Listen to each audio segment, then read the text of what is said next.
Hello, Scouty Paws. Hold on one moment.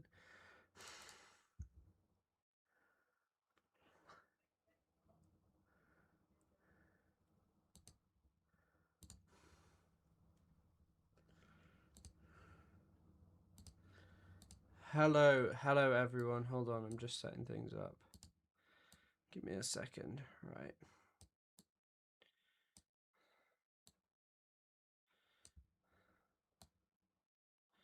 Hello, Soph. Hello, everyone over there. Hello, Mini Finny. Hello, everyone.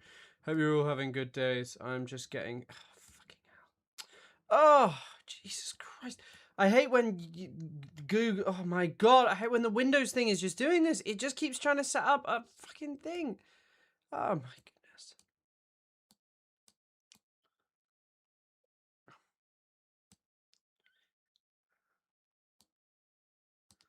Howdy. Hello, everyone. Kings, queens, emperors, bless the tinies. Hello, everyone. I might actually record a quick Instagram saying I'm live. No. Let me just throw in my Zen. Can't wait for this. God, I will say Instagram Reels is becoming illegally moronic. Like the amount of people who are on Instagram Reels just saying utter rubbish is just Hello, everyone. The Houthis, or the Ansar Allah Houthi... hold on. Hello, everyone. The Ansar Allah Houthis have launched a blockade. I've got something on the bottom of my chin. I should clean that, because otherwise... Okay, right, this is it.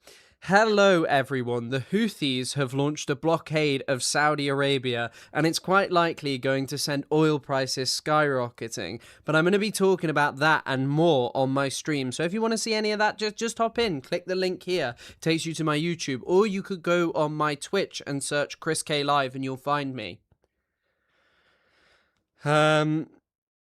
What's good, K Money? We're good. I don't know what's going on. Shit, yeah, I'm good. Oh, fuck, I forgot to set up my... I forgot to put on the... I forgot to put on ads, hold on. Oh, fuck. Hold on, just faffing around. I'll be 1 second. Forgot to put Steam on, do not disturb. Apologize. Right, there we go. I haven't made a TikTok video in so long. I do actually need to go back to it. Isaac and I were uploading loads from the podcast, and we haven't done any in ages. But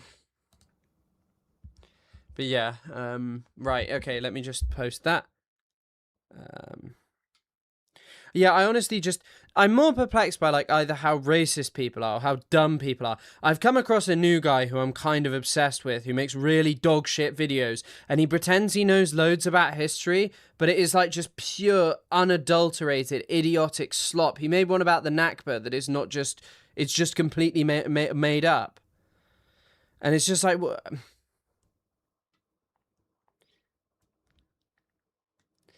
I stopped doing this. I shouldn't have. And then I get Jewish Jess. Oh my god. The British public, I thought I'd make a few corrections for you. Ads, Chris is a traitor to the working class. Well, one day I won't have to do that. But until then, we'll have to wait. Greetings, my little ladybugs. Hello, everyone. One day when I reach... well, it's going to have to be more than 1,000 members. You need a lot of members and supporters to probably never run ads again. But, you know, one day, hopefully. Okay, let's do the Wordle. I've been playing Wordle Unlimited, so I should do this really quickly. Give some support to the New York crimes. Oh, Christ almighty. I'm just fiddling around. But yeah, hello everyone on Twitch, hello everyone on YouTube, hello everyone in general. 3 min streaming, only 8 likes. I know. I'm curious, what books do you recommend to understand the Middle East / South Asia better? I'm not really sure where to start. Well, it depends. Like, the thing is it depends what you want to start with. That's the thing. People are always like, can you recommend me a book about Palestine? Like, obviously, I haven't really read a book that's, like, you know, specifically about the general history of Palestine in a really, really, really long time. And... it just depends what you want to read about. Like, general history of, like, something like Palestine, obviously Ilan Pappé, Avi Shlaim, Tom Segev, all of these people wrote great books. If you're interested in the real, like one of the best history books released in recent years, Seth Anziska's Preventing Palestine is really good. Andy Clarno's Neoliberal Apartheid is really good for understanding the West Bank. I do have a resource list which should resource maybe should bring it up. I don't know if that works. It does work on Twitch, but yeah, if you want general history, Elizabeth F. Thompson has a really good book called Justice Interrupted. Also, like really basic history of the Middle East. Eugene Rogan has a book called The Arabs, which is kind of okay. Or Carbon Democracy by Timothy Mitchell's a pretty decent book. Exclamation mark resources doesn't pop it up. I'll start with idiots. That was actually a surprisingly good guess for something that had with two eyes. Dines. Oh. Diver? Is it Diver? Oh wow, that was actually pretty good. Lawrence of Arabia, and then reading the real history of that. Yeah, maybe. I've never read Lawrence of Arabia. I did hear about the Israelis beating up Frogan. Yeah, the Arabs, Ethan Klein. Ethan Klein's just a really big fan of Eugene Rogan, so he... yeah, Eugene Rogan. I'm sure it's not the best book in the world, The Arabs. The first book I ever had to read is... it's called, like, Islam by Ira Lapidus. I remember... A History of Islamic Societies by Ira Lapidus. I've never read it, the whole thing. It's massive. I've just read, like, chapters of it. I have a... If you can look it up if you want. It's a fine book. Yeah, you can find the resource list on them. What's up, Mr. Chris K Live? Hello, hello, hello. What's up, Mr. Clive? Yeah, not much, not much. Living it large, living it large. Just did the Wordle very, very quickly. That was very clever. My hot sauce ferment has calm yeast on it, and it's smelling really... What the hell are you talking about? What the hell is that? They didn't beat up Frogan, but they tried to. A friend protected her, and they got busted up. Yeah, crazy. Who do you think it was? Perhaps the H3 Mafia was out. The H3 Mafia was out and about. I feel like this is a misdirect. Portobello oyster. Oh, what is it? Portobello oyster mushrooms, which is, but I think that's not true. Herald Dota 2 rank. Herald Bring About is could that be it? Blair Herald Link Menu Sound Link Blair Sound Trumpet Herald, is that it? Yeah. In a street or something. Yeah, I can't remember what she said. We can watch. She actually uploaded a video. Sake. Oh my god, you're right. Sake, wine, mead, and portobello. Maybe you're right about that. Oh, it's swine is the wrong one. I think it's one of these other whiskey. Oh, it's one of these other ones. Bubble tea icon. That is a good guess though. Fuck. What's the wrong one? Types of mushroom, portobello, oyster. I did think that, but then I can't think of any of the others.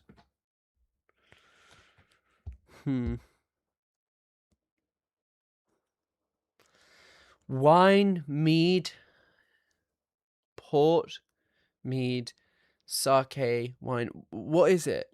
Whizzed? Oh. Ooh. I don't know. Fuck.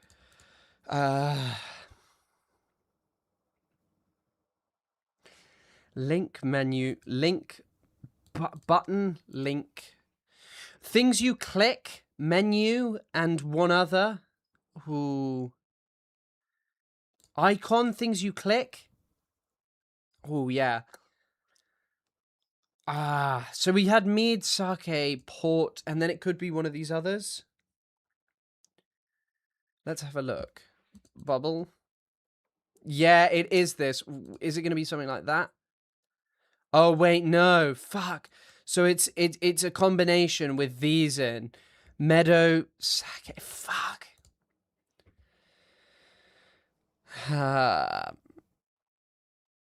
Oh, that's it. Sake, port, mead, Alexa. Right, you're correct.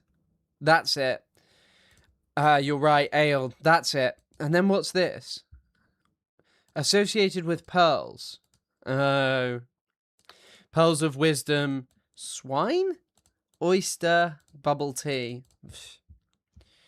How do you click a menu? What are you talking about? Clicking on a menu as in like a menu on your thing. I'm so stumped. It's because it's the reason that you didn't have it is because swine is different in that it doesn't actually start with it and you have to remove the S, whereas ale you only have to remove the XA, like it's mead, port. So you did have it. It was just one off.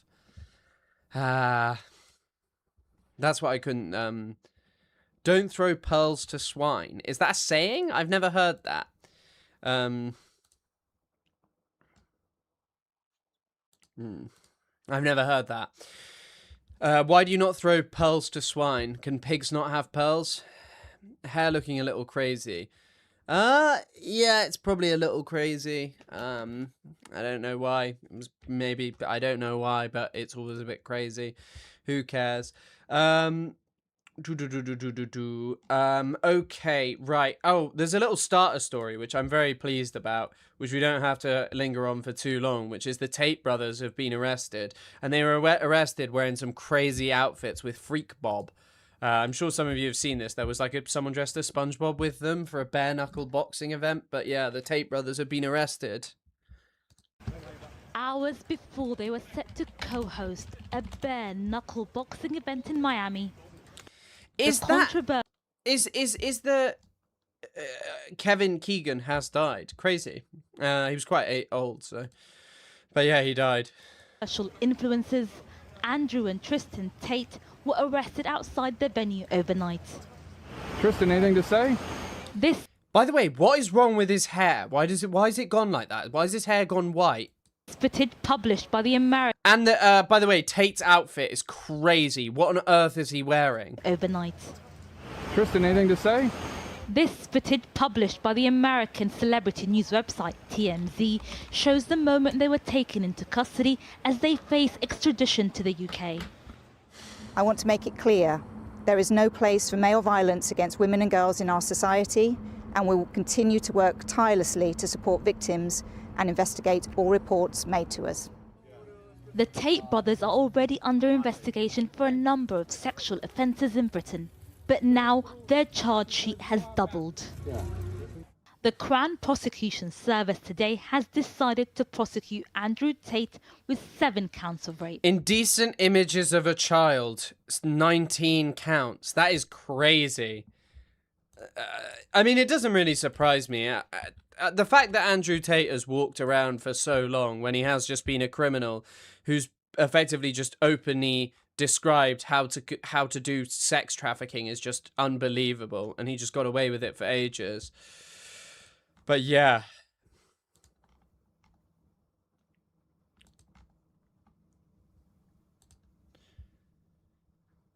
So they've released the 2 soldiers killed by the US. But crazy he's just got away with it for this long. 3 counts of arranging or facilitating trafficking for sexual exploitation, 3 counts of assault, and 19 charges relating to indecent images of a child and extreme pornography.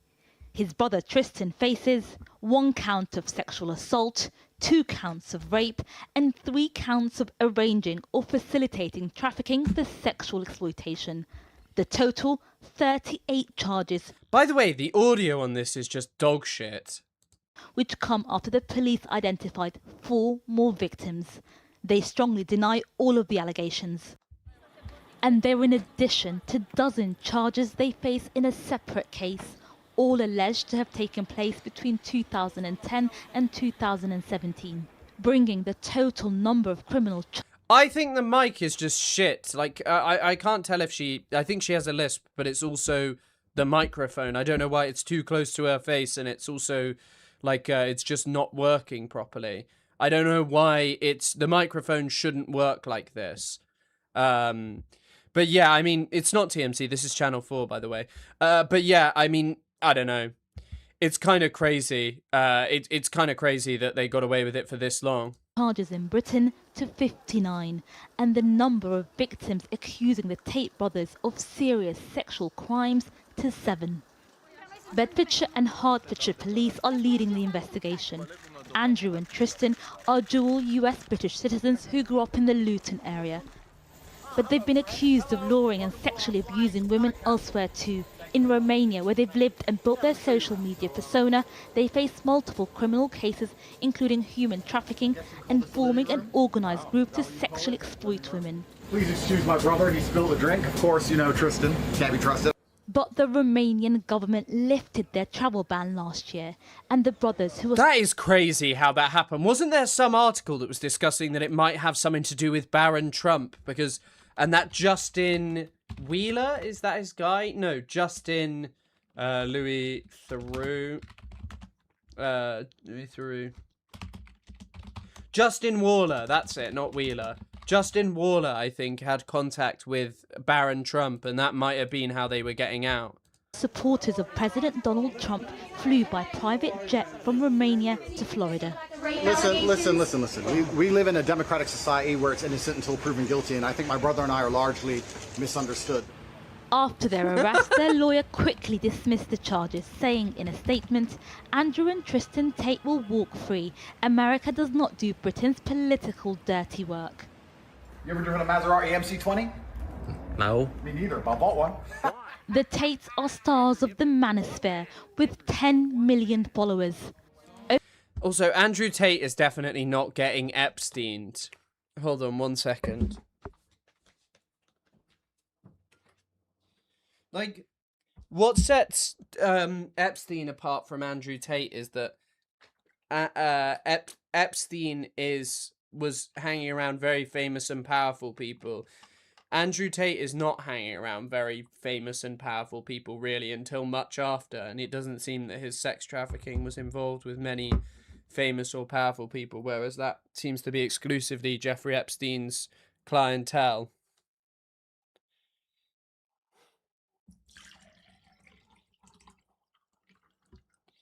And I mean, yeah, I think, like, it's great that he's been arrested, but I don't think we've ever ignored the Epstein files. This guy, yeah, and the whole Matrix thing was fucking insane. I can't believe... Also, the funny thing is Andrew Tate has fallen off so much at this point from where he was years ago. My friend always used to say to me he's just another internet guy. He just copied Ty Lopez. Do you remember the Here in My Garage thing of just having an expensive car and faking it to sell courses and pretending to be something you're not, which is exactly what Lopez did. Over the years, they have built their fame and fortune teaching young men how to treat women and how to get rich quickly. And now, once again, how they treat women is under scrutiny. Andrew and Tristan Tate are expected to appear in a Florida federal court next week. Now it's trying to play. I don't want to watch. Hank suspects Gustavo Fring. You can tell that I've been on the.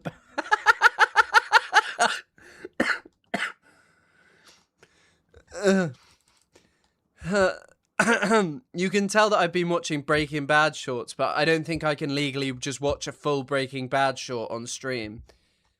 Here in My Garage, knowledge. His whole vibe is screaming predator. What? Andrew Tate? Yeah, 100%. 100%. Have you considered they have a Bugatti? Yeah, I mean, it is a very tough thing to consider. That's Bottom G.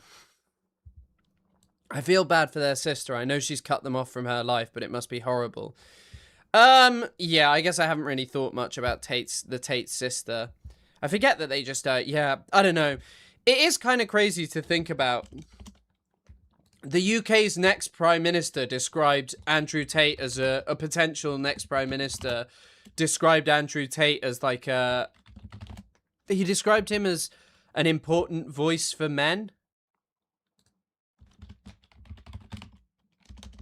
Hold on, let me see if I can find it. Nigel Farage has met him. Andrew Tate is an important voice for men. Hold on.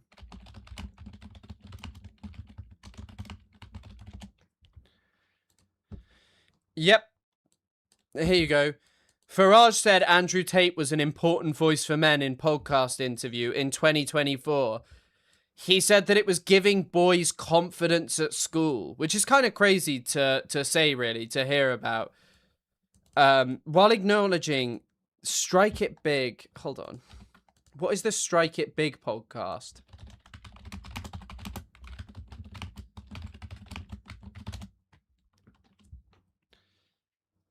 No. Strike It Big, Nigel Farage.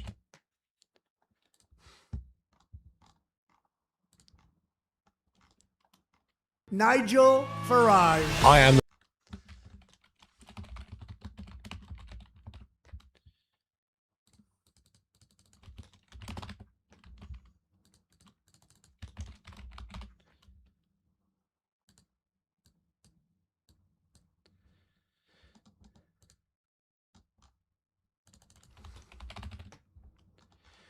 I can't find him saying this. The important voice for men. I don't know why.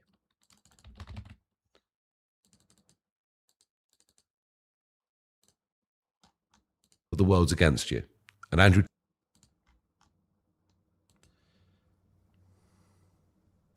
Let me see if I can find it.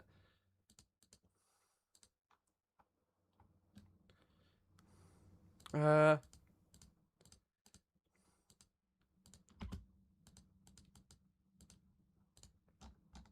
world's against you.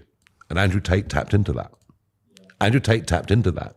You're going to feel the world's against you. You're going to feel resentful. You're going to feel angry rather than being optimistic and hopeful for the future. These are massive cultural battles. And I'm not pretending that I can wave a magic wand or anybody else can. But I think before you can solve a problem. I know of Tate from when he was on Big Brother. He's always been awful. He was kicked out. Yeah, and then he released that fake video. Oh, God, all of this is just insane. So I'm guessing they've removed this because The Guardian hasn't taken this down. I'm guessing he asked that podcast to edit it out because that's kind of weird. No one paid him to shout out Andrew Tate for being an important voice for men. That's just why he shouted out. He did the up the rah thing because of that. That's why he did that.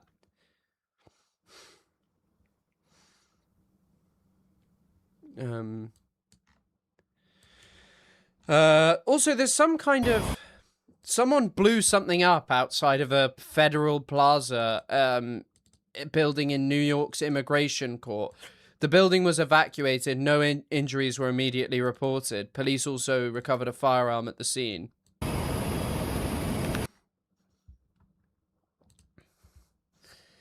And then someone has posted this. In short, the communists everywhere support every revolutionary movement against the existing social and political order of things.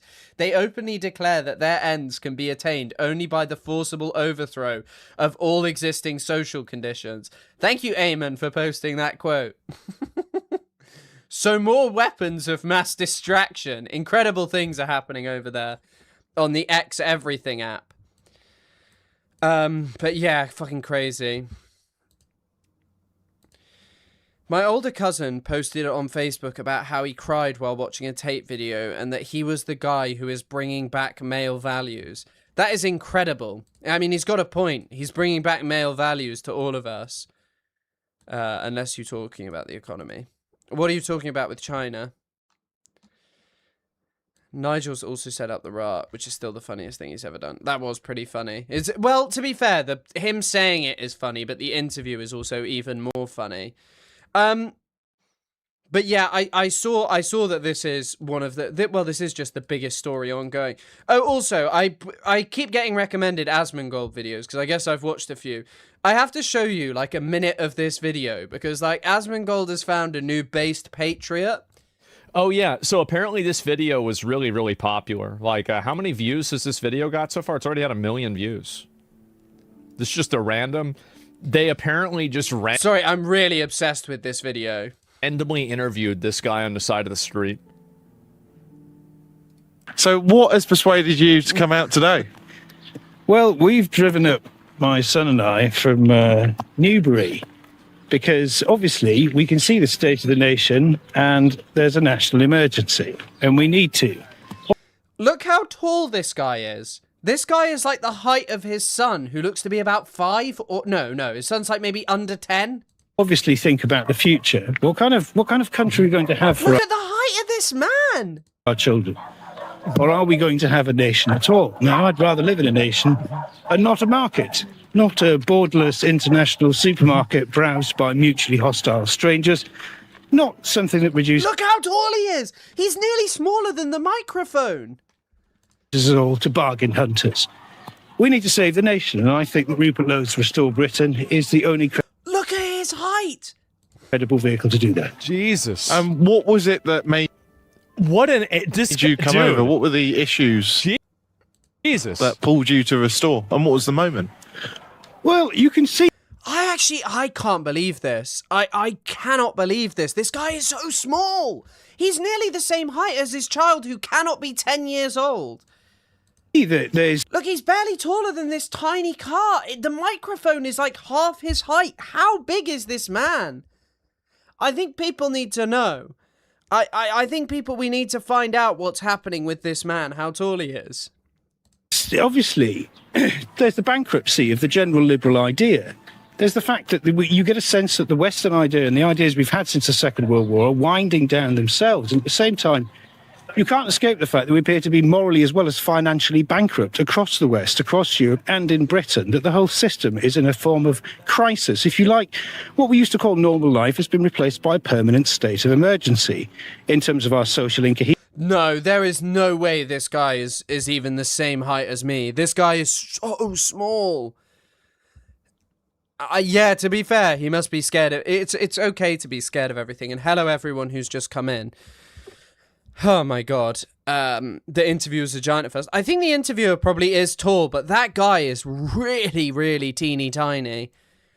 Teeny tiny. It's incy wincy spider. That's the kind of guy who gets stuck up the water spout.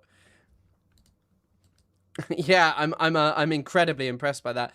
By the way, some of you have already posted this. Isaac sent it to me. Have any of you seen the video that Isaac uploaded of he's having a debate with some random Zionist on colonialism, peace process, right of return? Look at the guy who he's debating. This is crazy. And by the way, the guy, this strange Che Guevara guy who he's been making videos about, I actually sent it to him. The guy is crazy as well. He's like Marx was the bad guy. And he keeps talking about someone else being a bad guy. I can't remember. Do you have ADHD? You seem to be distracted by his height. I don't think it would matter whether I had ADHD. Marveling at a gentleman of such small stature is kind of okay. But this guy, and Asmongold, thinks all these problems are immigrants and not billionaires doing. Yeah, I know. It's crazy. It was horrible. Well, did you watch the debate? I didn't watch the debate, and I'm not actually currently a member of the Overzealots channel. The day that Isaac becomes a member of my channel was the day that I'll become a member of the Overzealots channel. I'll use the podcast money to become... I'll spend our entire podcast earnings on Chris Kunzler channel memberships. That's the way forward. That's the only path to progress, becoming a channel member of Chris Kunzler.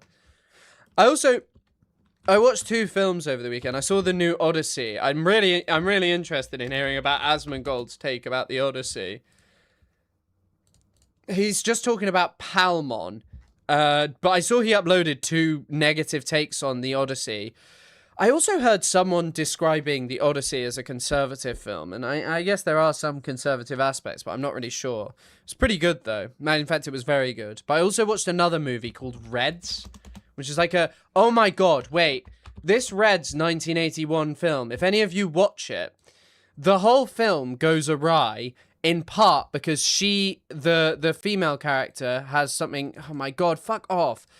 Has something hidden in a book, and the book is the same book that Walter White has in Breaking Bad, that his things hidden in that Hank finds.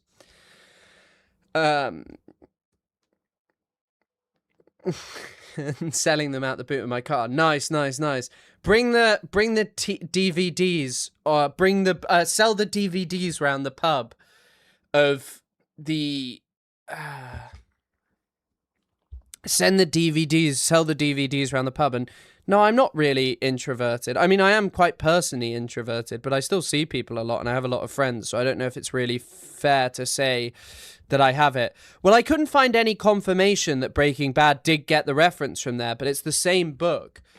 It's whatever book, Walt Whitman, Breaking Bad. I can't remember which book it is. What is it? Something called like the leaves of grass or something grass. I can't really tell. Leaves of grass. Yeah, that's it. That's the book that Hank finds. It's in the same thing. It's not really a spoiler, but yeah. Well, I mean, if you've not seen Breaking Bad at this point, Breaking Bad came out way too long ago. Nolan movies are too long. I'm not going to even read that second part because I'll probably get in trouble. And see Minions. Fair play. Seeing Minions is a great treat. It's all woke when a black person exists and audience scores are bought because my niche bigotry isn't popular. I know. Also, I mean, it is fair enough. I did actually think it was a really good,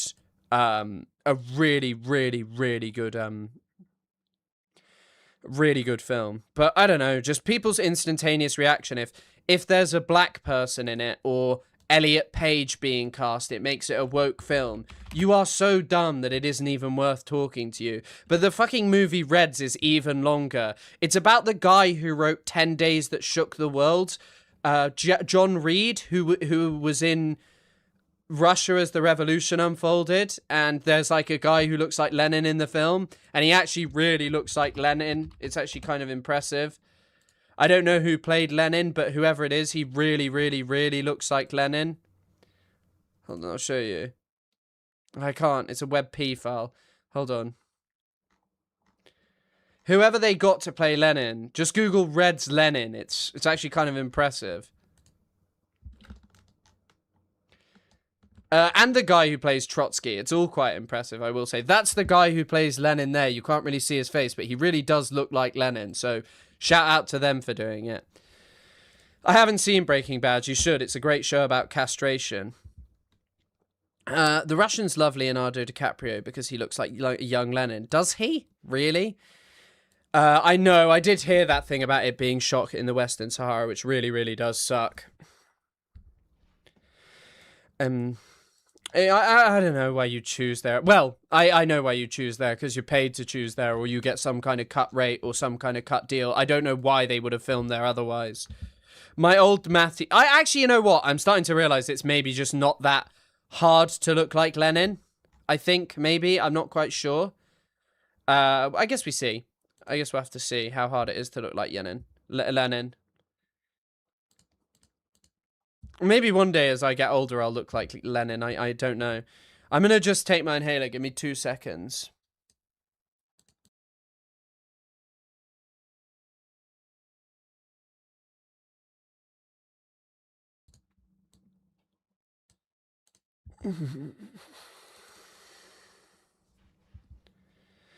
No, I'm not talking about Odyssey casting discourse. I'm pretty good. Where were the Minions during World War II? I think they were in a cave or frozen in ice or something. My father's actually seen what's his name's body, Lenin's body he saw it in the Soviet Union when he was young. He went there and he saw Lenin's body. He queued ages to see it. I don't think it'd be particularly interesting. It's just embalmed. Isn't Mao's body in Tiananmen Square as well?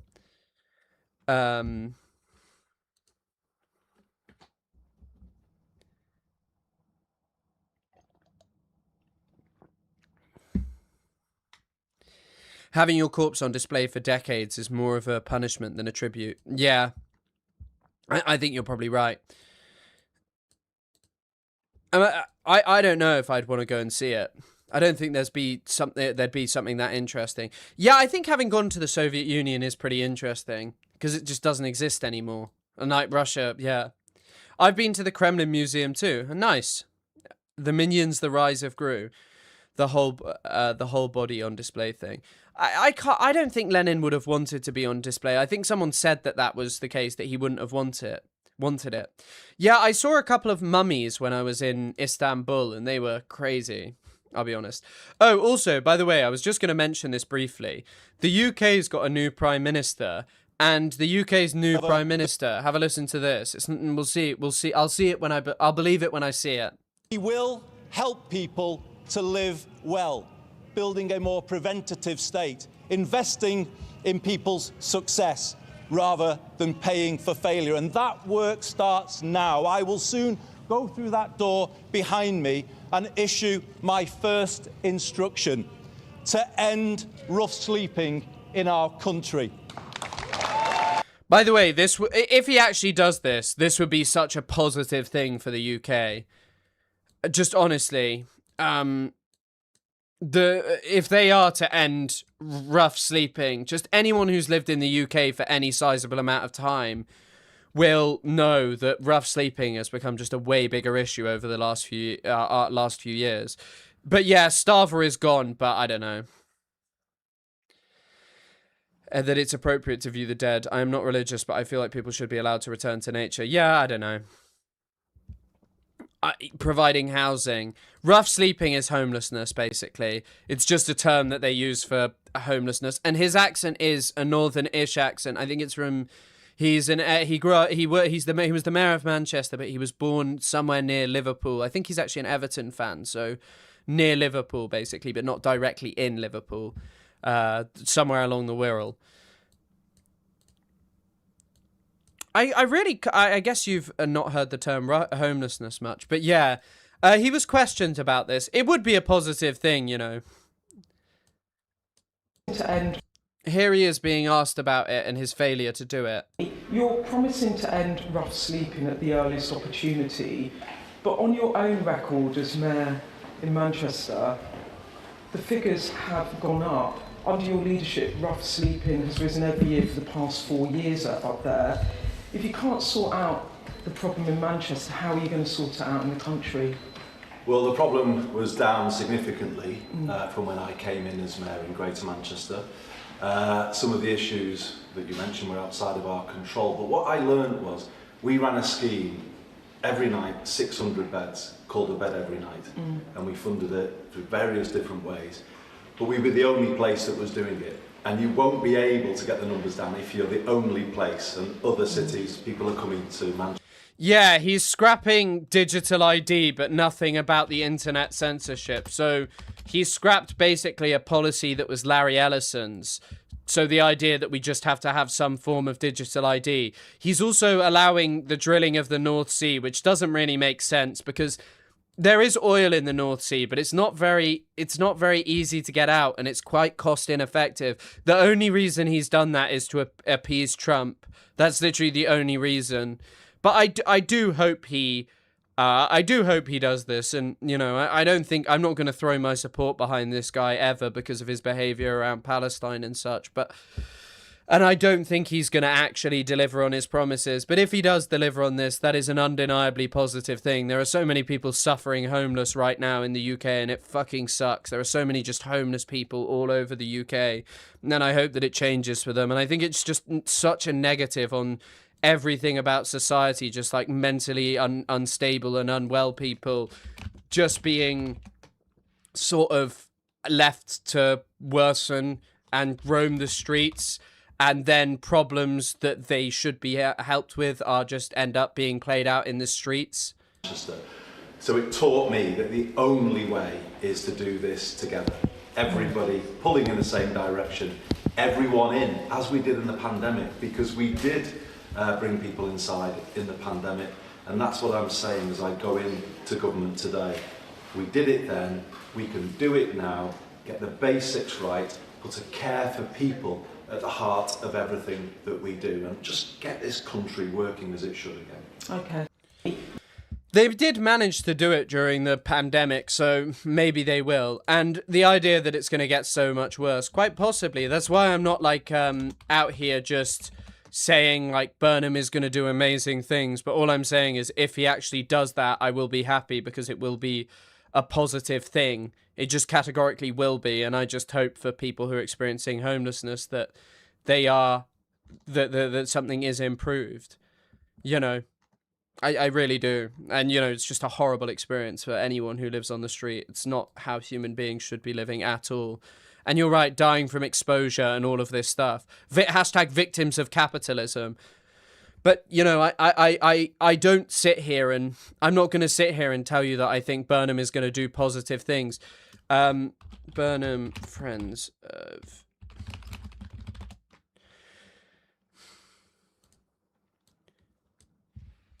Apparently, this is how many Friends of Israel in the UK government.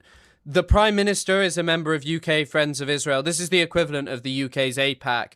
Prime Minister, Deputy Prime Minister, Chancellor, Foreign Secretary, Defence Secretary, Education Secretary, Business Secretary, Work and Pension Secretary, Science Secretary, Treasury Secretary, Northern Ireland Secretary, and Chief Secretary. Other ministers, Cabinet Minister, Foreign Minister, Home Office Minister, Housing Minister, Health Minister, Energy Minister, Business Minister. So these are all the people who are going to be friends of Israel in the current Andy Burnham government. So that's why I'm never going to sit here and tell you anything but that. If he ends homelessness, though, I really just hope so. I hope that he can do that, and I hope he does do that. I do. I genuinely do. I just for the sake of human beings in this country, I really hope he does. We don't even see because so many are also couch surfing. 100%, 100%. I fuck with Kunzler. Thank you. Or repurpose close down bill. The amount of...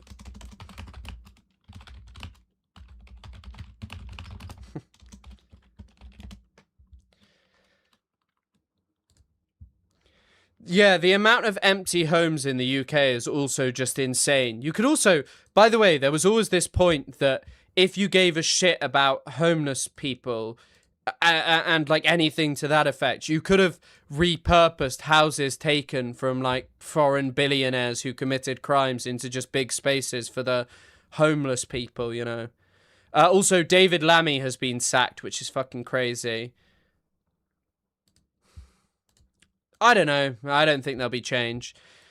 It will be kickbacks to developers. Yeah, I mean, that's the thing. So Burnham is always portrayed as like this Manchester epic guy who did amazing stuff in Manchester. There's actually a really strange lady who I have a t-shirt of. My sister bought me it years ago. She's called Zoe Bread. Zoe Bread, some of you might know her from TikTok. She's been on like a campaign against Manchester Council for ages.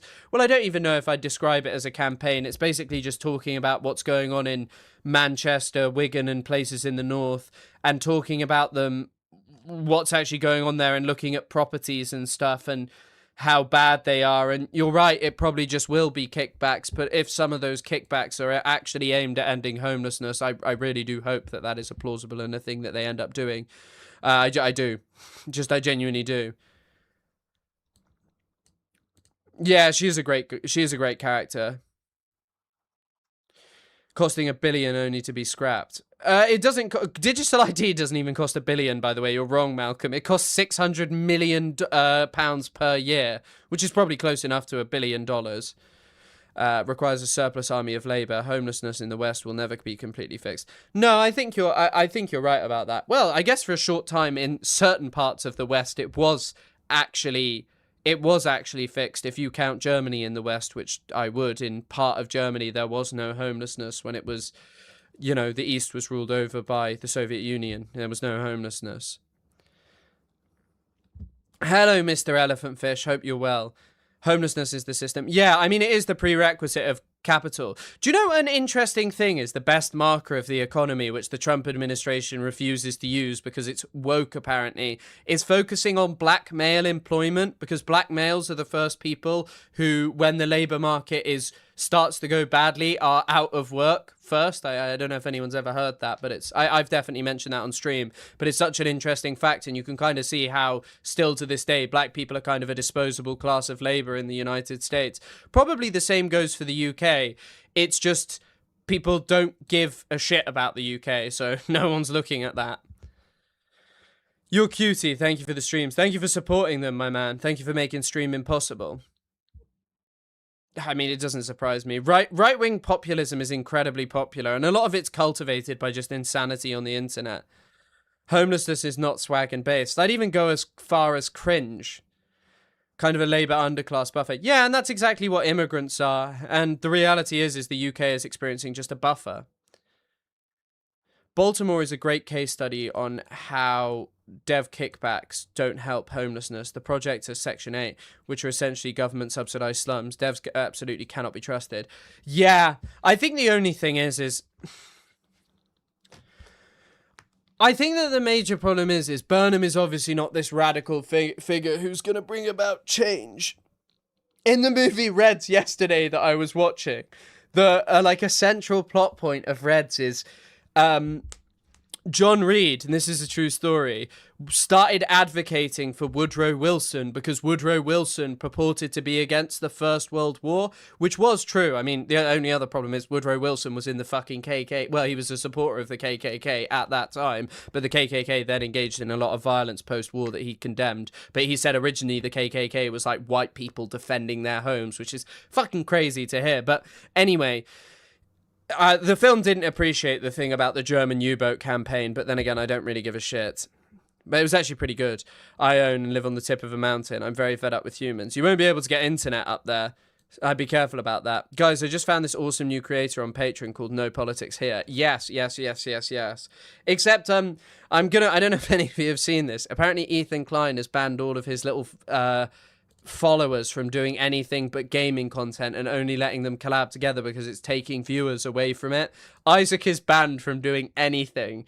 I'm the tyrant. Isaac is banned from doing anything that could go on No Politic Here. He is completely banned.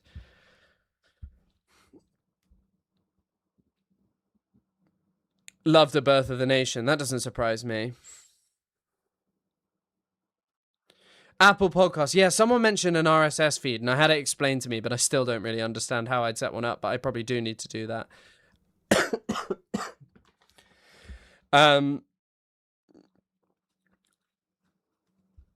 Yeah, Isaac is banned from doing anything. Everything he does just has to be pre-approved by me. Private capital runs the world, though, and communism died.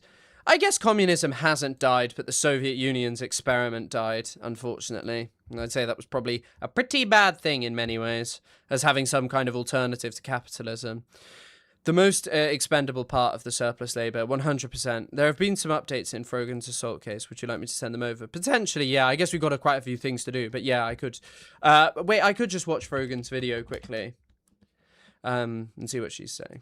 I wish this would be a cutesy get ready with me video, but unfortunately, time and place. Last night, whenever I was out with my friends, Zionists attacked me and my friends. I went to LAPD today and reported it, and it's not a hate crime, apparently. We went to the club. Our friend wanted to see a DJ set because her friend was like the DJ.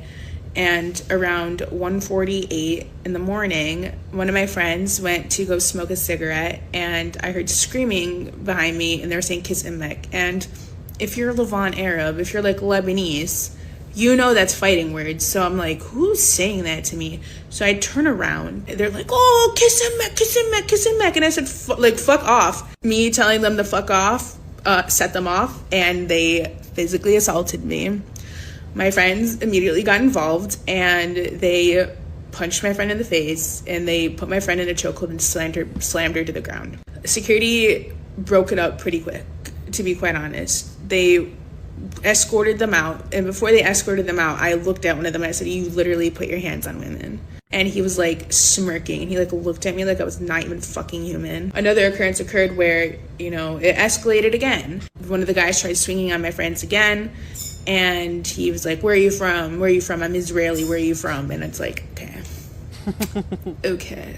Then I went outside, and one of their friends started verbally harassing me, and I got to a scream match again. I didn't call the police last night because, to be honest, the police are useless, and I kind of realized that as well today. My friend and I went to the police station to make an in-person report, and they said that it's battery, but it's not a hate crime because it's the First Amendment. You're allowed to not like a religion. You are allowed to tell someone you don't like them. You're allowed to say anything to somebody. So what actually constitutes a hate crime in the US then? What actually constitutes a hate crime? Is it only based on race? I feel like it's a systemic flaw. You know, you need to think about why they even approached me, the only hijabi. Also speaking a language that they're not even native to, insulting me. That's another thing. So yeah, not a hate crime, by the way, but like they targeted the only hijabi in the club. No. By the way, Ethan Klein will not talk about this. Ethan Klein will not be talking about this because he's trying not to talk about anything, because then he might have to fucking talk about the fact that he lost a ton of lawsuits. Never in my life have I experienced anything like this before. I've worn the hijab for 20 years, and never in my life have I ever been physically assaulted because of my hijab. Have I been physically assaulted for being Frogan? Yes, but not my hijab. Still in shock, to be quite honest. If this was like any other religion. Criticism of Israel is a hate crime in the US. You're wrong about that. Criticism of Israel is the only hate crime in the US. It's the only hate crime all over the world. If you criticize Israel, you have perpetrated the crime of all crimes. It's worse than genocide in many cases. In fact, actually, you know what? There are so many people who consider criticism of Israel to be a hate crime. I mean, I was just thinking of like all the people who've sent me some of the most unhinged death threats. There are like people when I used to live in Exeter who would send me death threats and would be like, when I see you in Exeter, I'm going to kill you. And, you know, it's just like all these Zionist content creators are like, I'm the world's biggest victim because people send me death threats. And it's just like, what do you expect on the internet? Like, it sucks, but I think everyone unfortunately gets them. Or scenario, I'm sure it would be classified as a hate crime. I thought about not saying anything at all, but I think it's so important, especially as a Lebanese Muslim woman is being targeted by Zionists. My entire village in Lebanon does not exist anymore. I'm never going to be able to see my family's history. Your voice is power, and they want you to be silent, and I'm never going to stop using my voice. I went to university in Exeter and people used to just walk around threatening me. Well, they didn't walk around. In fact, I can show you. Hold on.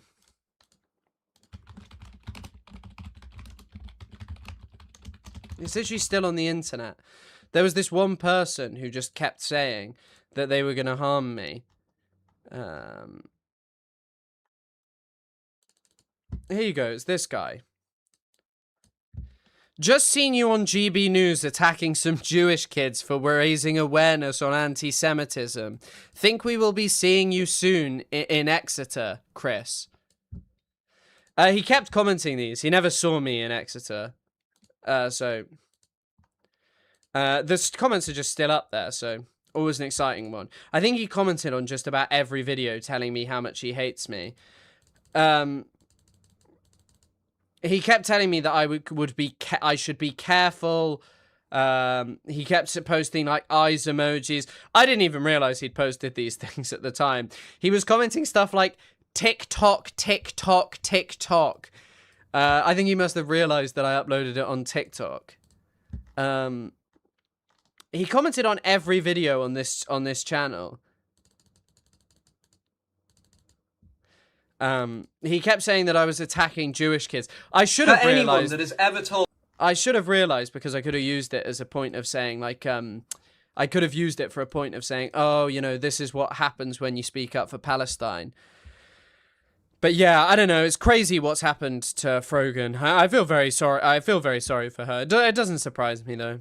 I don't know. I guess it's one of the blessings and one of the separations that I have of like not, first of all, not being a woman, and second of all, not being like visibly Muslim or visibly, you know, any visual identifier that I support Palestine. It's obviously the fundamental difference between like some random Jewish person who's had like a billion stories written about them about how they're the world's biggest victim of anti-Semitism, and it's like no one could even tell that you're Jewish, like straight up.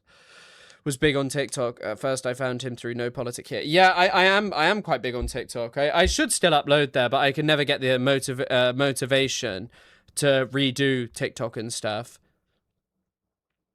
I can never get more motivation to do it. I've also lost 200 followers on TikTok. Fuck. I lost 200 followers on TikTok.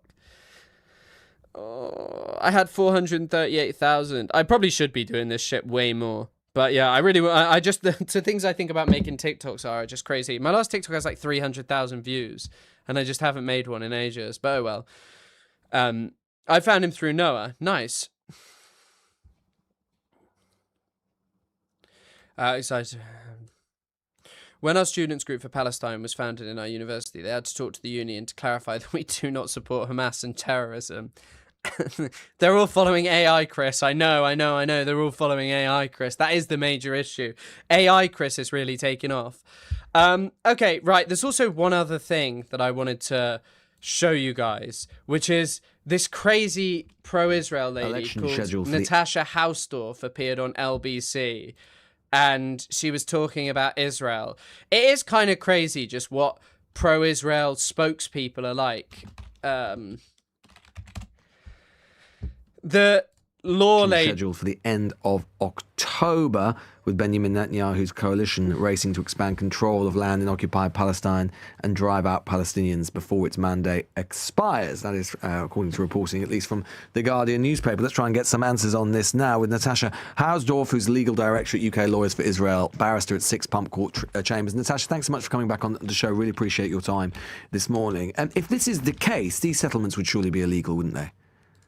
Well, that is the misnomer that has to be dealt with head on here. I mean, this article from... By the way, I just cannot believe that this woman has like a job in the UK and like her life is literally dedicated to undermining our government's policy. Like, can you, like, lawyers who do anything that is vaguely, like, legally, you know, trying to support the Palestinian cause are harassed so much for things that are just not illegal. This lady, okay, is someone who is actively supportive of, you know, something that is in complete contradiction to our government's policy, and just crazy, just actually crazy. The Guardian that you've quoted from is predicated on that false premise. It's also replete with other falsehoods. But this buzzword of illegal settlements doesn't reflect the realities of the legal position, of what international law says about settlements, Jewish communities being built in these respective territories, or indeed what the local administrative law that Israel has applied says either. It also draws these sweeping generalizations between Judea and Samaria, or the West Bank, and Gaza, and the announcement by the Defense Minister Katz in relation to the military outposts that have been announced, which you've just referred to in Gaza, are not civilian settlements at all. By the way, military outposts in Gaza did actually turn into settlements. They're called Nahal settlements. Anyone can look up. I was just looking at a book behind her. She has Palestine Betrayed by Ephraim Karsh.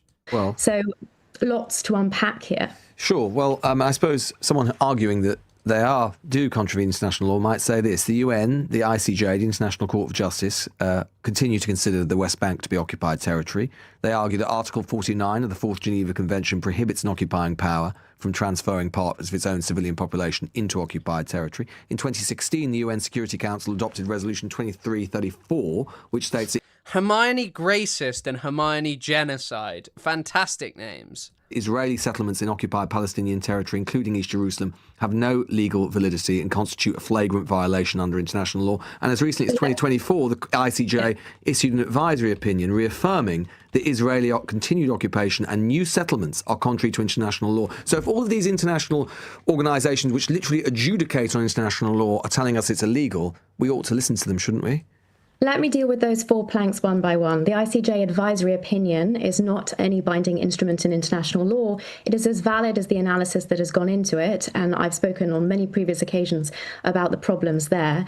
The UN Security Council resolution that you've referred to, 2334, also not a binding UN instrument, not under international law. These are political resolutions which have made their way, to be sure, into other proclamations of the UN, but that is not international law. As to the first 2 points you raised... God, Jesus Christ. I genuinely cannot believe that there are human beings dedicated to this, but then again, there were literally real lawyers who dedicated their lives to cooking up the Nuremberg laws, so how am I fucking surprised? And there were lawyers who came up with the legal categories of fucking Nazism.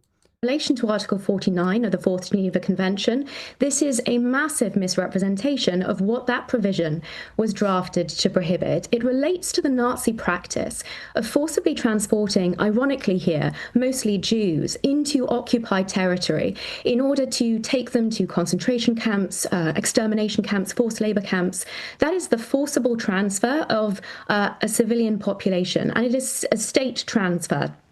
So that doesn't apply in respect of individuals moving of their own free will as an expression of their own volition at all. That analysis simply fails, and it's good to have the opportunity to... By the way, it's very obviously Israeli state policy. This is just the fucking problem with all of this. It is so evidently Israeli state policy to ethnically cleanse Palestinians. The very premise of a fucking Jewish state is having a higher amount of Jewish people than non-Jewish people so as to maintain a Jewish majority.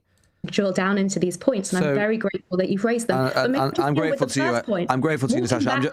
I'm grateful. Can I just raise one more point, just because we're just up against it in terms of time. Dealing with the first 4 points before moving on to the next one. Because the first plank that you raised is to call this occupied territory, and that is certainly the false premise under which all of these. You don't think there's any occupied territory in? But it's not a matter of what I think. Well, as a matter of the proper application of international law, there's very clear international law, customary international law that determines... Like, this woman just belongs in the fucking Hague. The fact that she just has a regular job and just gets to do this is just... the borders of newly emerging states at their moment of independence. Natasha, if you're rejecting what these international organisations are saying, why is it that so many within Israel itself, dozens from Israel's political and military elite, including 2 former prime ministers and former heads of all the security services, are right now threatening legal action against their own government over their support for terrorism in the West Bank and these continued expansion of settlements? You're conflating two completely separate things. I'll come on to that announcement, if I may, in due course, but it's very important to understand Israel's a democracy. People can say whatever they like. Whether it has actual basis in law or facts is irrelevant. So there are no limits to settlement in your view? There should be no limits to settlement? No, again, you're putting words in my mouth. But coming on to the warnings that have been raised, understandably, because of the situation that's developing in Judea and Samaria in the West Bank, that is in relation to what have been... Like, how is this legal? Genuinely, how is this legal? How are you allowed to do this when there's so much to prevent you from speaking about Palestine? And this is just what you're allowed to do when it comes to supporting Israel. Just be like, yeah, actually, I am a lawyer dedicated to supporting Israel's ability to steal land from Palestinians because they're ethnically inferior. Called disaffected youth. They are a serious problem and they need to be dealt with head on. Criminal troublemakers that have been attacking both Israeli police, Israeli army outposts, so-called settlers, Jewish residents in the area, and Arab Palestinians. And that criminality is what was being called out, and the government was being put under more pressure to deal with it. The Defense Minister, Israel Katz, has told Channel 14 that he felt good seeing the wasteland of rubble that have replaced Palestinian homes and communities in most of Israeli-occupied Gaza. When we hear statements like...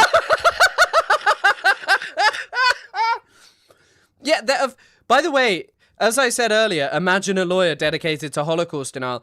Who do you think wrote the Nuremberg laws? It was lawyers. There were lawyers for the Nazi Party, by the way, who cooked up what they deemed to be legal. There's a great film called Conspiracy about this. How true it is, I don't fully know, but it's like people's complicity in these crimes. And these lawyers were real people and did exist. Do you understand why so many listeners and viewers will not feel especially assuaged by the assurance? Any proper ability to drill down into the realities of these or the context. The context of that speech was after the 7th of October attacks in Israel's military campaign in Gaza. That has nothing to do with what you've just raised. By the way, also, the context. You could talk about, like, what the Nazis were saying in the context of suffering after the First World War and the German experience of humiliation by the European nations. You can add context to anything. You can add context to absolutely anything in the world. Also, I'll probably just delete that message because I can't encourage people to allow violence. How do I delete a message? Can one of the mods delete a message, please, on Twitch?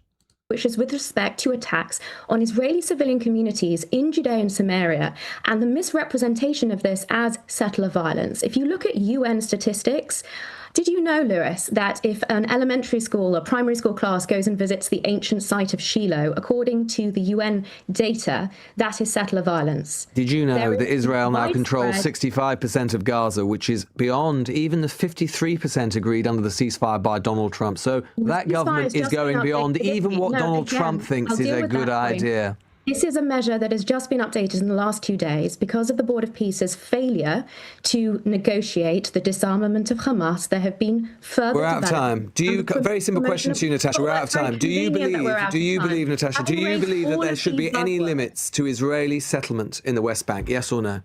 I have a serious problem with this idea that Jews should not be permitted to live in certain areas because they are Jews. And no, it's just because they're the homes of Palestinians. It's nothing to do with the fact they're Jewish. They're someone else's home. Incorrect. It's someone else's home. Incorrect. Every single one. By the way, it's also amazing because this woman knows that legally and morally how repugnant it is to say that certain ethnicities should not be allowed to live on land. But by the way, that is literally Israeli state policy. It is why the term Jewish supremacy is the only apt term to describe Israeli society. Imagine if 13% of state land was owned, like it is in Israel, Welcome to the Burger Reich, by an organization called, like, I don't know, the English National Fund, who had a set policy that land was not allowed to be able to be given to or lived on by non-Jewish people. She knows that's morally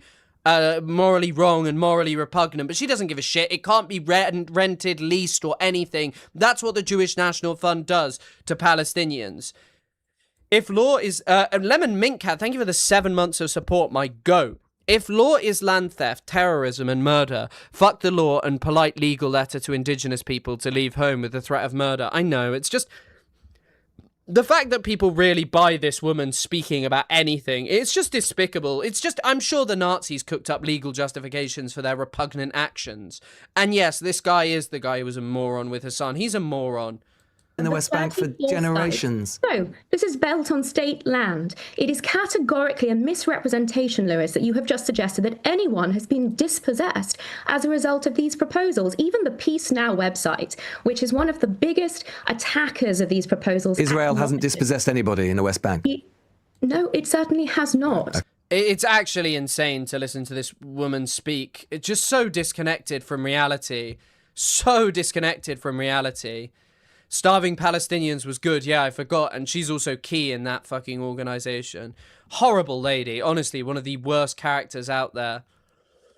She looks like a crow. Chris, you should have a stream reacting to Memory TV propaganda. Yeah, Memory TV is such a funny organization. Because if you did one for just like, you could literally just make one out of Rabbi Mizrahi speaking.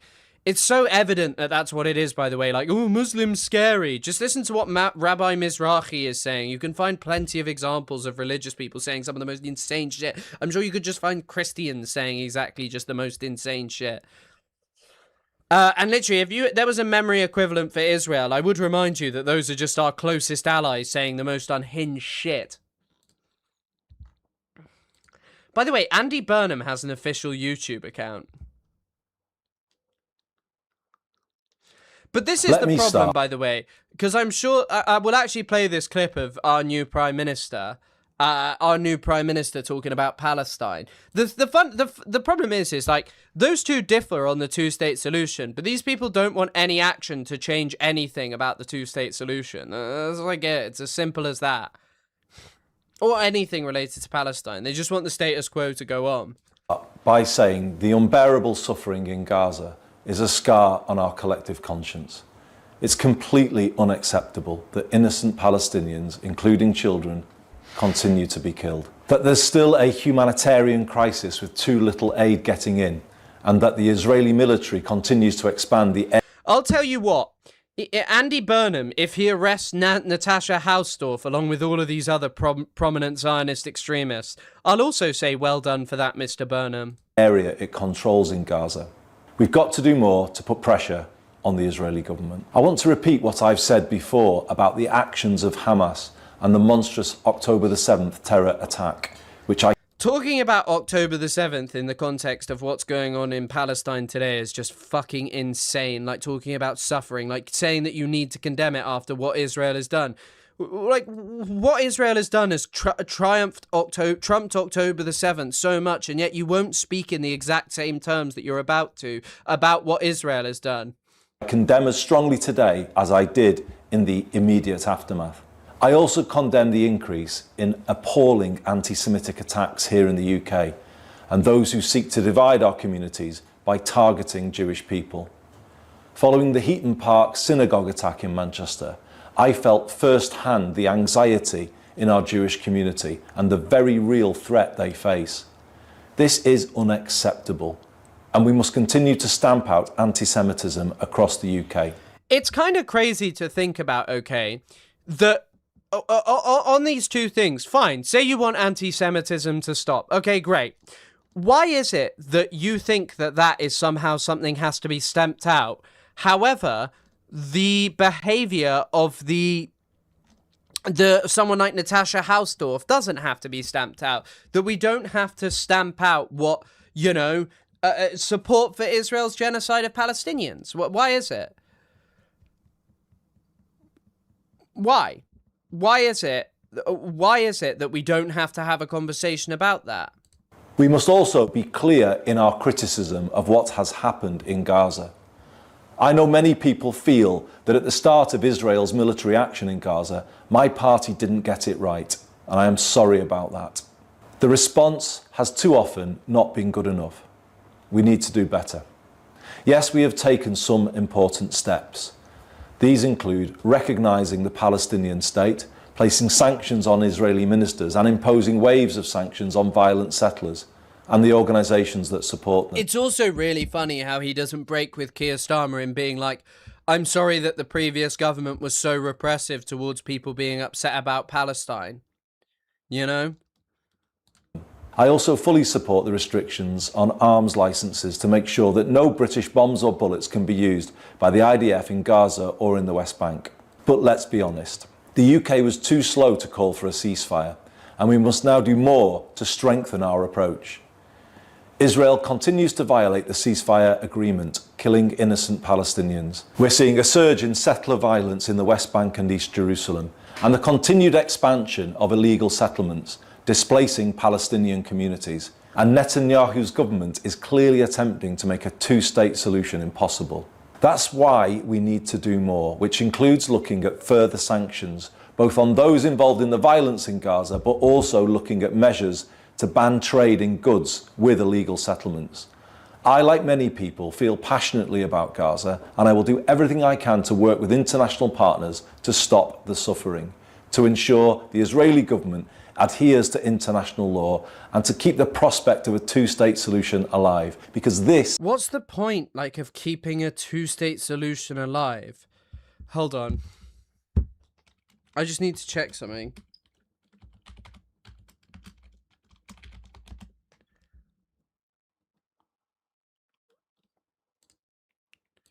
is the only way to lasting peace for both Israelis and Palestinians. I have been absolutely appalled by what I've seen and read about the destruction of Gaza. There's increasing evidence that war crimes appear to have been committed. There must be accountability for the depth of the suffering the people of Gaza have experienced. Ultimately, however, it must be for the international courts to determine, rather than politicians. But the thing is have the international courts not determined that Benjamin Netanyahu should be arrested? Like, just go read what the ICC had to say. Has that not been determined? There is no contradiction between a zero-tolerance approach to anti-Semitism and holding the Netanyahu government to account. I will always La Boo. Oh, Lemon Mint Cat, thank you for supporting the channel as always. Thank you so much, incredibly kind. Thank you for helping me keep on streaming, as always, deeply appreciated. Chris, there is proof the UK did spy flights before Black Wednesday, April 8th, where Israel killed 300 plus Lebanese people. The UK is more than complicit. Exactly.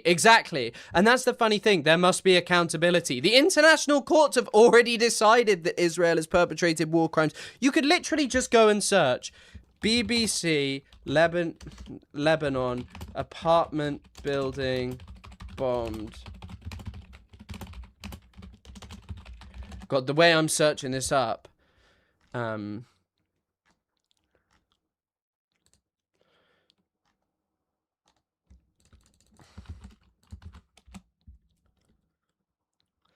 can't find the article. It's in one of my old videos. But yeah, the BBC literally did an investigation how Israel bombed an apartment building in Lebanon. Yes, here you go. I found it. Oh, what the fuck? What the fuck? What just happened there? What the fuck? What the actual fuck? What the hell? What? That was strange. I don't know where that just disappeared to. Thank you for the $5, though. Thank you so much. IDF said bombed apartments were Hezbollah-based, but most killed were civilians. 73 people got killed, and most of them were civilians. There were like 6 people who, in the attack, and uncovered evidence suggesting just 6 were linked to Hezbollah's military wing. None of those we identified appear to have held a senior rank. They killed 60 people. That's literally just a war crime that's investigated by the BBC. You're telling me that the UK government just doesn't know and we should leave it to the international courts. Genuinely, biggest load of nonsense imaginable. Guys like this make me understand why people flock to Trump. At least he's upfront about his vileness. I know.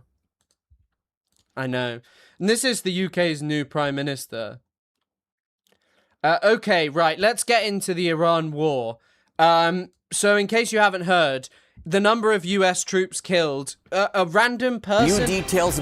A random US troop person just died in Iraq, blowing up an Iranian drone. I don't know how they managed to fuck that up, but then again, this is the American military, so I don't know how you've managed to die in a controlled explosion. Fucking crazy, but yeah. About the U.S. troops killed in the fighting there. At least 17 Americans have died since the war started. This weekend, CENTCOM says one service member was killed in northern Iraq while trying to detonate a downed Iranian attack drone, and remains have been recovered in Jordan amid the search for a service member still missing after an Iranian attack that left 2 others dead. And just moments ago, the Pentagon identified those 2 soldiers who were killed in Jordan. First Lieutenant Tyler James Feehan, a 25-year-old from Hawaii, and Private Isabel Gonzalez, a 19-year-old from Texas. President Trump spoke about the losses. Well, we feel very badly, but you know, those great people, those great patriots are out there fighting that Iran cannot have a nuclear weapon. Iran has been very, very bad. It's also so fucking funny to just say that. So funny to make that statement of just like, yeah, they died preventing Iran getting a nuclear weapon. I thought Iran's nuclear dust was stuck underground and you're now fighting to reopen the Strait of Hormuz. They died for Israel, okay? That's what they died for. Damaged. They've lost everything almost. Imagine if Trump was like, you killed the next Graham Plattner. You just made 1 million Graham Plattners. Militarily. Let's get to Kevin Liptak live at the White House for the latest reaction from there. Good morning, Kevin. Yeah, this has been one of the deadliest stretch of days since this war began almost 4 months ago, really ratcheting up the cost for Americans, but also deepening the quandary for President Trump. And the death toll does appear likely to rise. CENTCOM saying that it's still working to identify remains that were found at the site of that attack on Jordan. They say that 2 service members had been killed when they came under attack from Iranian missiles and drones. We also understand that there was an additional death in northern Iraq over the weekend when a service member was working. Also, I don't know if any of you saw this. So, one of the annoying things about New York Times is my paywall situation is not working. But the New York Times does at least still have this live feed, which has a summary. It's mentioned here, but the Pentagon is refusing to disclose information about US deaths. So the death toll is quite possibly a bit higher, and especially the injuries. There might be some very, very, very severe injuries with what is going on. Like, you're getting hit by a missile. I don't think it's a great experience. How many Lebanese and Iranians have they murdered? I know. But what you got to understand is just these people were Americans, so they're way more important. Please respect the troops. My girlfriend's husband serves America with pride and honor. What a beautiful story. Have you seen The Bunkers? Yeah, I have. I do believe that that's how he died. I believe the US will never say that Iran successfully struck a service member to avoid giving Iran credit to try not scare. But they did successfully say that they struck them, no? Oh shit, sorry. Inferno Immortal. I accidentally just banned you for a second, so you've been unbanned. Sorry, Inferno Immortal. Wait, have I just banned Streamlabs? Oh wait, shit, I just banned Streamlabs bot. Fuck.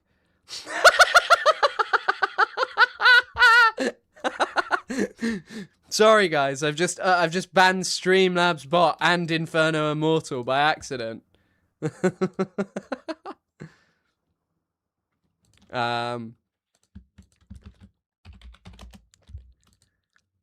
At a controlled detonation of unexploded ordnance. Both of these incidents, I think, underscoring that Iran really does retain missile and drone capabilities that perhaps President Trump may have been underplaying over the last several months, but also seems to have the ability to evade U.S. Air defense systems. Really comes amid escalating exchanges between the two countries, both sides going after increasingly sensitive targets, including civilian infrastructure. Last night, CENTCOM saying that it carried out the 9th straight consecutive night of attacks on Iran. And I also understand from U.S. officials that additional American firepower is heading to the region, including... By the way, there were some discussions of a proposal being floated to the Iranians. I think the Iranians are just going to... The problem is Trump's going to want to go back to the previous status quo. Unfortunately, I don't think that that's going to happen at all. I really don't. I don't think they're going to be able to go back to this situation where the Iranians just do nothing. Just do nothing. And I think the Iranians have realized that the only play now is to just... keep your boot on the throat of your US imperialism, the US project. F-16 jets, F-35 jets, as well as additional aerial refueling tankers, all now heading to the Middle East. It's all, I think, led to some anxieties as you see these increased attacks by the U.S. on southern Iran, that perhaps President Trump could be preparing for some sort of ground invasion. And certainly the president is at something of a strategic crossroads here as he determines which way to go amid this escalating conflict with Iran. Of course, these deaths, I think, just reiterate that the U.S. doesn't actually need ground troops in Iran in order for positions in the region to be at heightened risks. Those troops that are arrayed across the Middle East and now coming under fire. 3 American deaths in just 24 hours, a 9th night of strikes. Kuwait intercepting attacks once again this morning. What does this tell you about the threat level to the thousands of troops now, not only in the region, but around the world? So it tells us that our air defenses have to be right all the time, and the Iranians only have to be right once. And unfortunately, we did see some pretty substantive attacks. I'm hearing from multiple U.S. officials that the number of casualties actually in these attacks, particularly in Jordan, was much higher. That there could have been several dozen wounded in Jordan alone, than additional attacks in Saudi Arabia, and that when they hit the base in Erbil. Yeah, I mean, just crazy. I don't know. It just feels like the US cannot sustain this forever. And they also want to invade Cuba. So what happens with that? What happens with the fucking Cuba situation? They've been planning to They've been planning to do this for ages. Also, by the way, I've just seen a wonderful news from Haaretz. IOF refuses to clarify reasoning for Gaza strike that killed family of 5. In northern Iraq, it was actually it hit a weapons storage depot as well, and there were secondary explosions there. So quite a substantive attack. I'm told that the Iranians also look like they've adapted their tactics based on previous strikes, in which they have maneuverable warheads now coming off of the missiles that are coming in, and that's making it more difficult to shoot things down. So not a lot of information has been released, but that is so far what I'm being told by U.S. officials. I mean, also, yeah, the problem with CENTCOM is just never-ending lies. Just lies and lies and lies about what has happened with what's happening at all. And also, like, look at this. The US is saying that it controls the Strait of Hormuz. 2 tankers managed by Greece's Dynacom tankers were struck by projectiles of unknown origin Monday off Oman as renewed US-Iran fighting again threatens shipping through the Strait of Hormuz. Maersk said both ships were using the US-facilitated Southern Hormuz corridor. The Malta-flagged Cavamaleus was hit twice while traveling westward, sparking an engine room fire and forcing its evacuation. All crew were rescued. The Liberian-flagged VLCC Achelous, capable of carrying 2 million barrels, was also struck. Its crew is safe. Iran's Revolutionary Guard separately said on Monday that 2 tankers exploded and were immobilized after taking what it called an unsafe, accident-prone route. That is funny. Calling it an accident-prone route is just outrageous.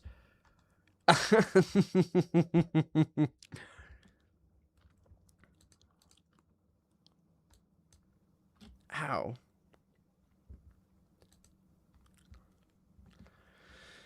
That's a lot of smoke. Yeah, I guess this is what happens when you just hit a...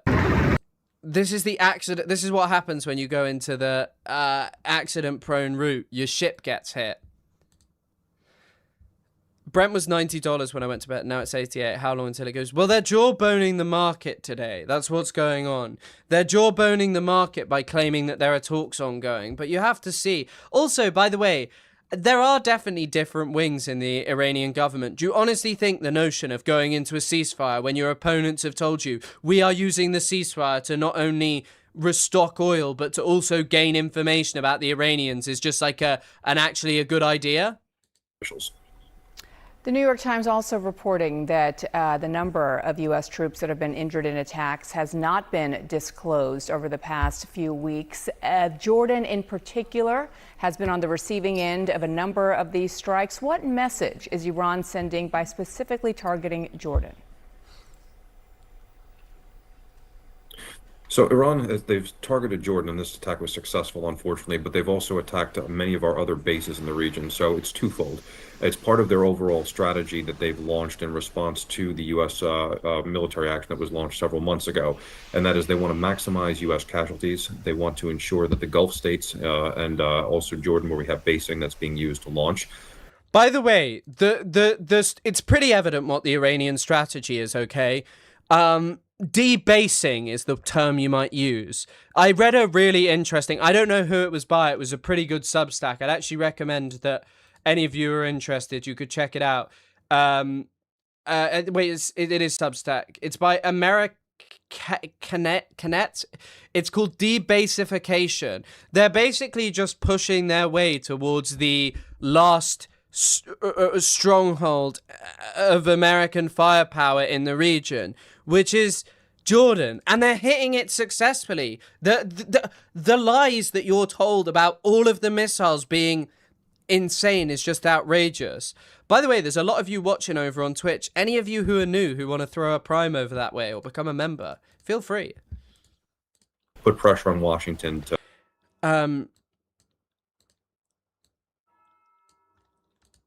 the war. I hope you're doing okay though, Timer Tutu. You know, things will get better. Things will get better. I wouldn't let this kind of stuff... this kind of stuff happening in the world has always been here, and it's always sucked, but it will get better. And they want to increase the cost of goods by choking off the Strait of Hormuz by holding it at risk. And lastly, they want to cause division within the president's political base. I'm told by multiple... Shower chat. I love burgers! Shower chat. Thank you for throwing a prime this way. Always greatly appreciated. Thank you so much. Thank you so much. It's crazy thinking about how many hundreds of millions of years of carbon that was taken out of the atmosphere and stored into tiny little microscopic diatoms. I love burgers! How many trillions of those it took for 1 liter of oil, only for it to get hit by a missile and burn through. Huge vibes. Thank you for supporting with a prime. Thank you so much. Chris, what's your opinion on... I love burgers! Oh my goodness, there's a prime train going over on Twitch, and then Ross Publica, 2 months. It's serious. I love burgers! What are you talking about? Our membership relationship? Oh my goodness, you're going crazy over there. Thank you so much for supporting the channel, as always, everyone on Twitch.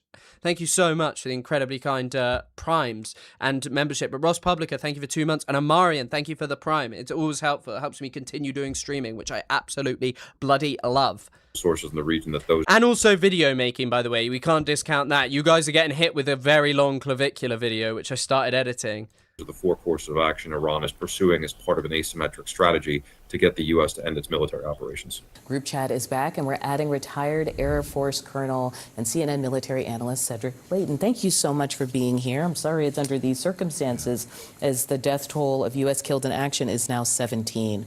I want to ask about one of those deaths. They were trying to detonate a drone, right? A Iranian drone.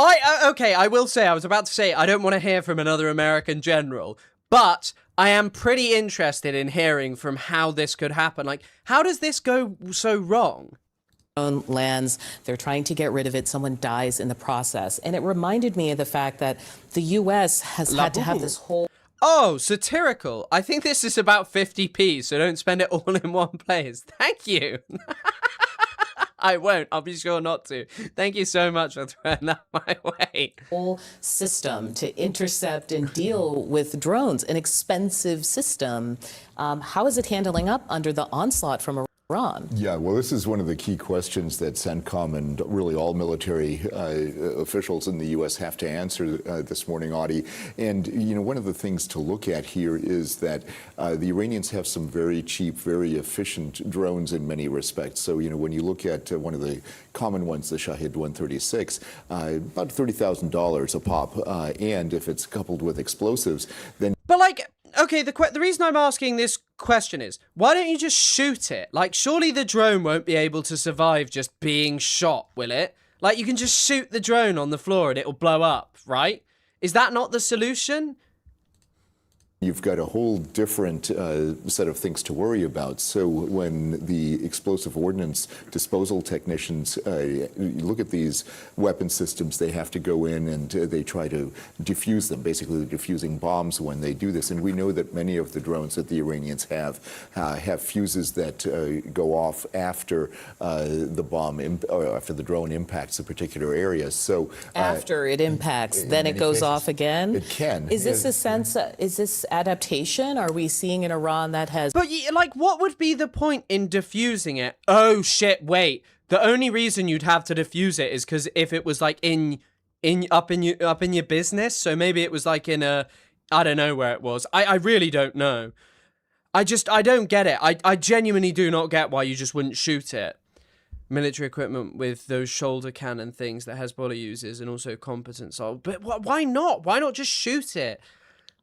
Also, like, if like Hamas are out there defusing bombs, right, and reusing the ordnance for their own shit, why can't the Americans just, like, do that better? Like, they got so much money, just work it out. Also, I don't know why Twitch is so crazy today. There's just 150 of you over there.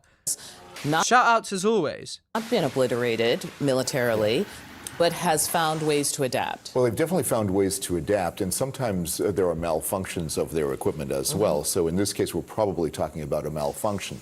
But those are the kinds of things that do happen, and the explosive ordnance folks look at these things in an effort to try to determine what those weapons actually are, what they're capable of, and how they actually, how they explode, how they work, and whether or not there are other countermeasures that we can use. So when it comes to those countermeasures, we're looking at... Yeah, but, like, okay, let's say it's in a really sensitive area, which is what I thought it may have been. Let's say it is in said sensitive area, okay?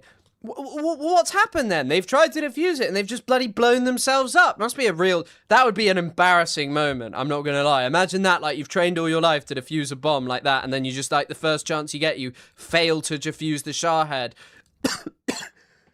And you're like, I could have just shot it with a big gun. A lot of different things, and it's it's definitely a very difficult problem set because it's a lot cheaper to throw things like drones of the Shahid type against a particular target than it is to defend. So it's not that we're running out of... It landed in the Xbox room. Yeah, I guess that's the major issue. It landed in the fucking Xbox room. To be fair, maybe it landed in the Steam Deck room and they realized how expensive it was. Forgot to buy a defuse kit. Oh my god. Also, by the way, I've just decided that I'm now a Turkish nationalist and I support Erdogan after I found out that Turkey has blocked Polymarket. What would I say? I'm a Turkey-ish nationalist. The prediction market platform over illegal gambling. That's some nice news. Well done. So, yes, I am now a Turkish nationalist. Thank you guys for listening to my thoughts. Oh. By the way, that doesn't actually change anything about him. Of things. It's that we are running out of the things to intercept? Well, there are some things that we're running out of, or at least that there's difficulty, like, for example, the Patriot missiles. When you look at the PAC-3 interceptors that are part of the Patriot packages, those are, first of all, hard to build. When you look at the rate of production and the rate of expenditure of those missiles... Yeah, they may well have just been trying to retrieve the RAM. Oh, and actually, yeah, Fluffy Dog, you might be right. I'm not woke. Recycling. You're talking about recycling the drone's explosive payload. Well, they don't do that because it costs more money, and you're right, they have infinite money, and they wouldn't want to spend that extra money. It's capitalism, the same reason plastic recycling isn't popular. It's because their World Cup team was supposed to win everything. They couldn't get out of the group stage. They had to save their economy. What, by recycling a singular drone? How long can we keep going? Then it becomes a shortage. But the key thing to remember, Audie, is this. By the way, I'm not doing the Grey Wolf sign. I'm joking. It doesn't change anything about Turkey. CENTCOM and other elements are moving into a different era where we're actually using drones against the Iranians as well. And some of the defense systems that we have right now are actually of the cheaper variety. There's a system called the Lucas system, for example, that is a reverse-engineered Shahed drone, and it is about $30,000 to $40,000 as well in terms of its expense. So we're getting to the point where we're getting better at that fiscal equation. But we're going to need money. You said fiscal equation. I know Hegseth is asking for, I think, 80 billion Iran war supplement, 1.5 trillion for the fiscal year, and then a 30 billion estimated current cost of the war at this point. What's the political appetite right now? By the way, 30 billion is just how much it's cost them. That's not the impact on the fucking world, which is absolutely fucking massive. Imagine how many memberships you could buy for my channel with that. Seriously, Hegseth hoarding all this money instead of just donating this by becoming, giving me... How many YouTube memberships could you buy for 30 billion? Oh, fuck's sake. No. So it's like $4. Oh, I don't know. I'm not working it out, but it's quite a few. I mean, once you have service members dying, I have a hard time picturing any lawmaker I've ever met saying, we're not going to give money to this. Sorry, guys. By the way, this is the worst situation imaginable. Because the more US troops start dying, the more that this just becomes a nightmare. We've just watched, okay, how, like, people could fall for a US soldier apparently being reformed. And I think we can say Americans still like soldiers a bit too much. So I think what we can say is that as US soldiers die in an already incredibly unpopular war, this is a very, very bad thing. And if the Iranians can keep doing it...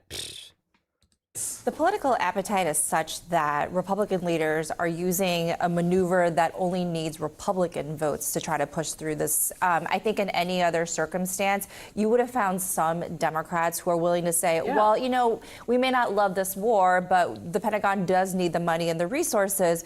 But because of what we talked about earlier, how the president has not made a case for this war, how they have sought essentially no authorization from Congress to authorize these strikes, the Democrats are saying we're not going to help. And I just want to say, when we look at the YouGov polling, this is for mid-July, was Iran. I mean, 750 million YouTube subscriptions, but is that like YouTube whatever special subscription, or is that memberships to my channel? Because 750 million YouTube. Oh, okay, it's about $4. So you are correct. Yeah, that is. I do think that the Pentagon giving me 750 million YouTube subscriptions would be a better idea. Fuck a Democrat. God forgive the bastards Warlin. Fuck a Democrat is an interesting commentary in the sense of you could be saying like, fuck Democrats, or that you're interested in having sex with Democrats, or recommending that we have sex with Democrats. Whichever one it is, I'd be interested for you to expand upon that. This is a friendly reminder that all Americans, regardless of their race, can be colonizers. Yeah, it's just predominantly those at the top of American power tend to be white who are warmongers, but there are plenty of them. I mean, that Matt Nuclear guy, is he still retired after his terrible incident?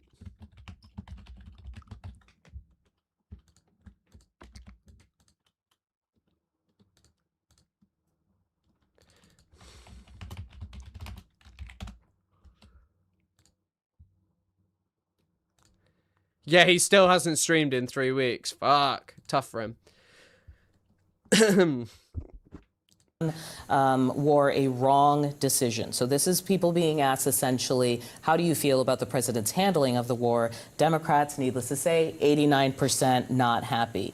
Independents, 65% saying... Goodbye, Star. I hope you have a nice time. Gotta go. Keep staying. Oh, yeah. Good. See you later. The Iran war was the wrong decision, not like wrong direction, wrong decision. And non-MAGA Republicans, 51%. Now, I know you're not political, but I feel like every military man who came of age post-Vietnam is now aware of how much the public sentiment matters. The forever war generation, how much the public sentiment matters. I don't want to overestimate casualties when there are going to be casualties in war. But how do you see it, given that people don't think he made the right call going? Yeah, well, one of the things that's different about the Vietnam era and what we're dealing with right now is that there is genuine support for the military itself. So when you look at the American population at large, there's a lot of support for the military. I have not encountered the types of things that I encountered the first year I went through ROTC. First year I went through ROTC, people who were against, and it was 1980, who were against the Vietnam War. It was still a vestige that was had been over for 5 years at that point, and you looked at a completely different equation. But when it came to basically the election of Ronald Reagan, all of a sudden sentiment changed. Yeah, I did think about that as well. An officer in a country's military is apparently not political. Don't you know that? War is not politics. It's something that exists out of time and space. Mark Bar America. Interesting commentary, Marcus. Thank you for that one. Even on a liberal college campus. I went to Cornell. And yeah, of course, like all of this, the fact that, I don't know, the fact that this guy's talking about the difference in opposition. Well, there's quite an obvious difference in opposition is there was no fucking draft. And that was a completely different environment. And then as, during the Reagan years, there was a much better sense that people had that the military was becoming better, that it was becoming more efficient. And that actually is true because the military learned lessons from Vietnam. Yeah. They changed the way they did business. And, you saw the debacle, going back to Iran, you saw the debacle in Desert One, which was the hostage rescue attempt. But I think as a result, beyond also the draft and many other things, it's made the U.S. populace more sensitive to deaths. Absolutely. And I think deaths are a horrible thing. It's one of the if you call it a good thing, is the fact that people realize more what this is all about. In the past, when we didn't have... And saying how public opinions on war has changed, but it doesn't actually mean anything. People still worship the military, still join it, and wars haven't slowed down. Vietnam was won by the Vietnamese. Afghanistan was won by the Afghans. Well, the only one I disagree with there is I don't really think the Afghans won out of Afghanistan. I think, unfortunately, the Taliban won, and I think a lot of Afghani people have suffered as a result of it. I think it really, really does suck. Korea was won by the Koreans. Yeah, I think you could make that argument for the North, but of course, unfortunately, there are two parts of Korea. But yes, so it's kind of Korea's still separate, which it shouldn't be. But I know what you're saying, that the US ended up with just all of these things. And yes, they're very sensitive. It's like Israel, by the way. Israel's very sensitive to the deaths and the consequences for its society, in the same way that Americans are very sensitive about the consequences for their society. Look at American war films and all of the stuff about their mental health from going to bloody war. Or just media coverage about military actions. They were kind of abstract. Yeah. That's where kind of abstract, Yeah. and that is a real Okay, problem. thank you, Professor Idiot. Okay, right, let's get caught up with what actually happened last night. Oh, wait, no. I mean, this is the most important news story of the day.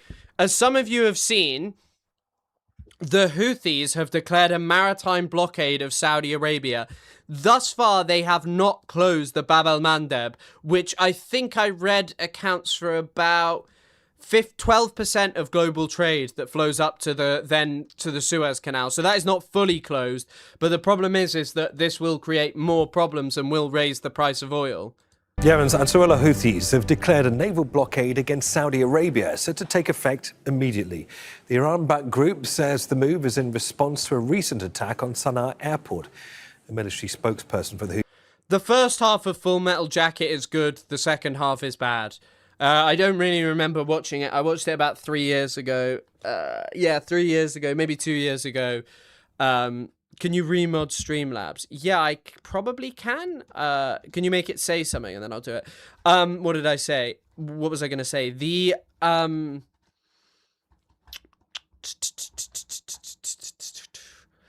Oh, Full Metal Jacket. Yeah, it's kind of fine. I mean, it's kind of about how people just become killing machines.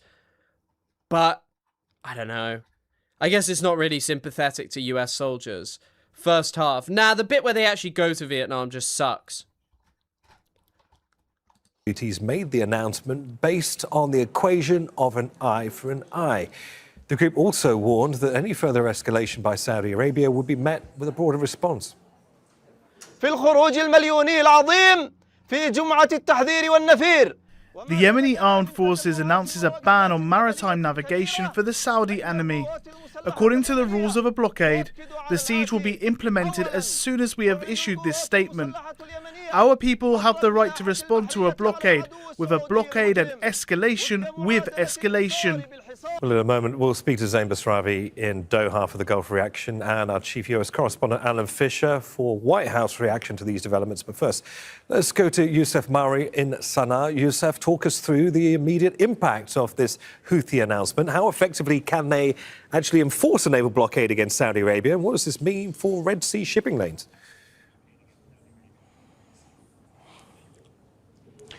Well, let's not forget that 12 to 15% of global trade passes through the Red Sea, through Bab el-Mandeb. 8 to 10 million barrels of crude oil pass through Bab el-Mandeb. 4 million... This guy is loving saying Bab el-Mandeb.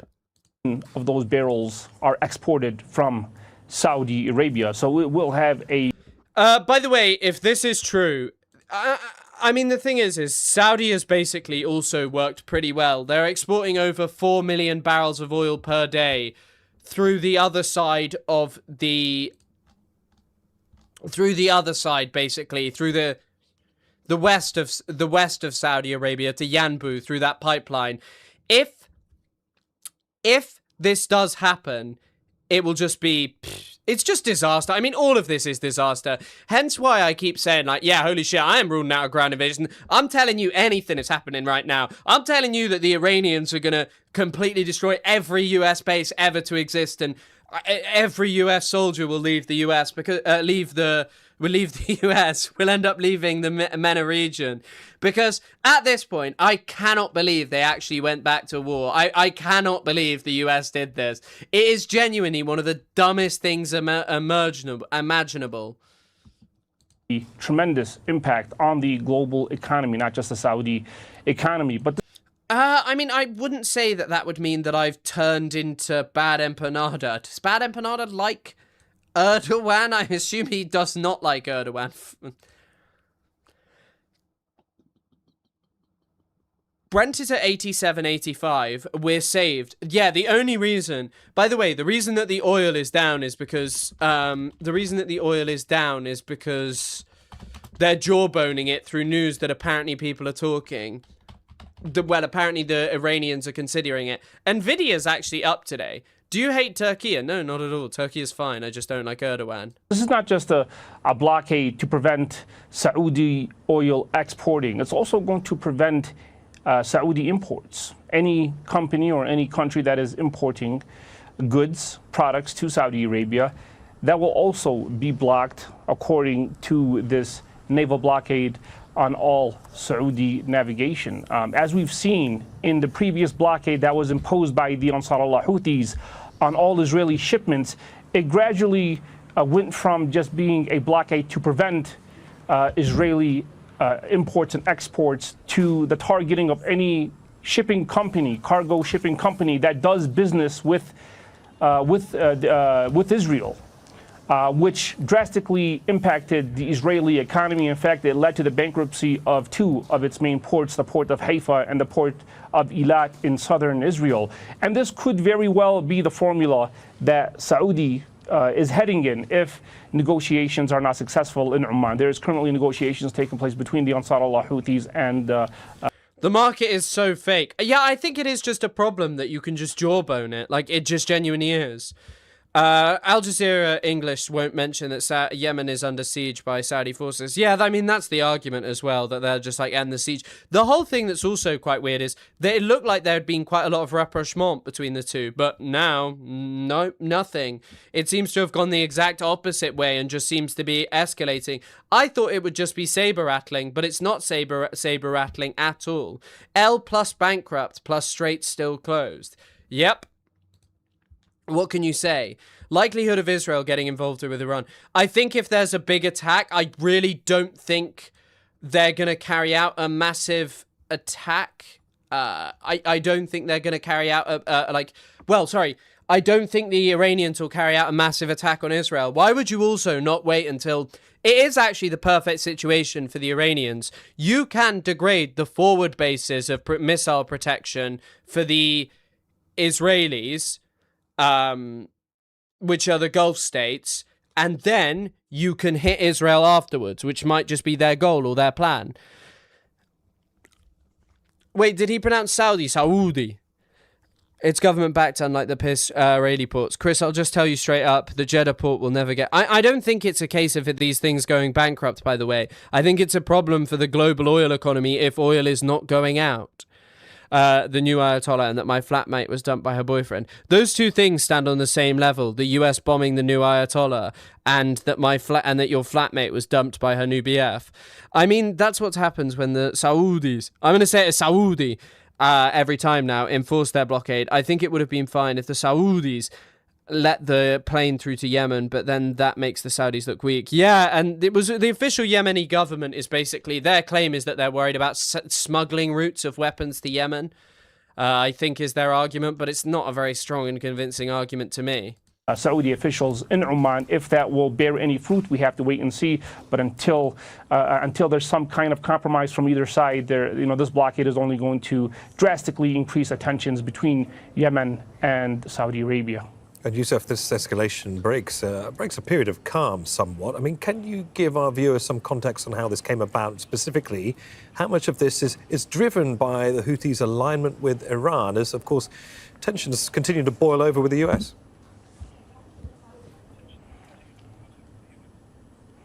Well, the Houthis are making it very clear. They are strong allies with Iran. And this is, what started this conflict is... even before Saudi Arabia. Yeah, I mean, if it was someone else, I would say, because there was a lot of discussion about like whether the Houthis will actually, or the Ansarullah Houthis will actually do this. But the thing is they've done it before to Israel. I don't really have a doubt that they are willing to do this.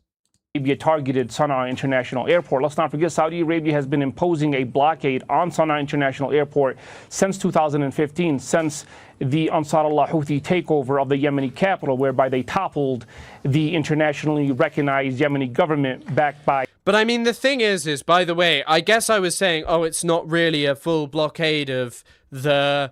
You know, it's not really like a full blockade if you're just blockading Saudi Arabia. In order to maintain and actually do a blockade, you have to fire fucking missiles and you have to do things which actually prevent people, you know, just shipping shit. And so what do? Pretty evident what you do. You shoot shit. And that means that shipping goes up in price and you create the same consequences as a blockade and you create the same problems and make it dangerous for everyone to go through it. Saudi Arabia. Basically, the position of Saudi Arabia... I assume Trevor Tail Trove is just busy at the moment. He sometimes is. Jordan Peterson from Saudi. Is that the Ansarullah Houthi group is an illegit Yemeni authority who should not be in power and who should not have control of Sana'a. They want to restore the Rashad al-Ulaimi government, but that government is stationed and is operating in the south of the country. Saudi Arabia wants to bring them back to take control of Sana'a and to take control of the areas that's under the control of the Ansarullah Houthis. If Saudi Arabia does not get those political demands, according to the Houthis, this is the main reason why Saudi Arabia is imposing a naval and aerial blockade on any airport that's controlled or under the control of the Ansarullah Houthis. So now you have a situation to where the burgers! Oh, even stronger Belwas. Thank you for throwing a prime that way. You guys over on Twitch, we're going crazy with the primes and the memberships. Thank you so much for supporting the channel, my man. Thank you. Kingship. When do you reckon we will fully run out of reserves, work from home orders, etc? If this keeps going, who fucking knows? Like, genuinely, and China buying more oil is just terrible. It's just a terrifying reality of, like, yeah, the only thing sort of saving us, or so far, has been China's behavior, and they're changing their behavior because they need to buy oil themselves. And, you know, when these reserves start to run out, it's pretty bad. It's pretty bad, and I think the other problem is the jawboning saved them. If you look at how the market was saved, China was the biggest factor in reducing the oil that it was importing, okay? Reducing the oil that it was importing, that was pretty helpful for them. If you reduce the oil, you're able to prevent that, okay? So that was good for them. They reduced the amount of oil that they were importing, and then you had, like, the jawboning of saying there's going to be negotiations, which work really well. You know, if you jawbone through negotiations, you can reduce the price of oil. However, the thing is you've now cut off the jawboning thing, because it's quite hard.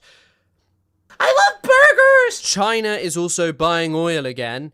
And also, you then have this factor of, like, the situation has never been more dangerous, and the Iranians are escalating things in response to the US escalations in waves that weren't really happening before. Although it seems they've left it alone. I love burgers and living in Israel. Oh my goodness. First of all, Michelle, thank you for the 3 months subscribing with Prime. Thank you for the support as always, Goated. And then thank you for the 5 gifted, Flowy Chloe. Thank you so much for supporting the channel. Enjoy the 5 gifted, Goated over on Twitch. Thank you for supporting the channel as always, guys. Incredible. Incredible support as always. Thank you. We're getting close to that 1,000 subs goal. We're probably going to hit it, so I will probably have to eat strawberry pasta or something to that effect. Strawberry pasta, probably. I don't eat on stream, though. But thank you so much. My Bezos money stays with Chris. Hell yeah. Thank you so much, as always. W Gifties, and thank you for supporting the channel, as always.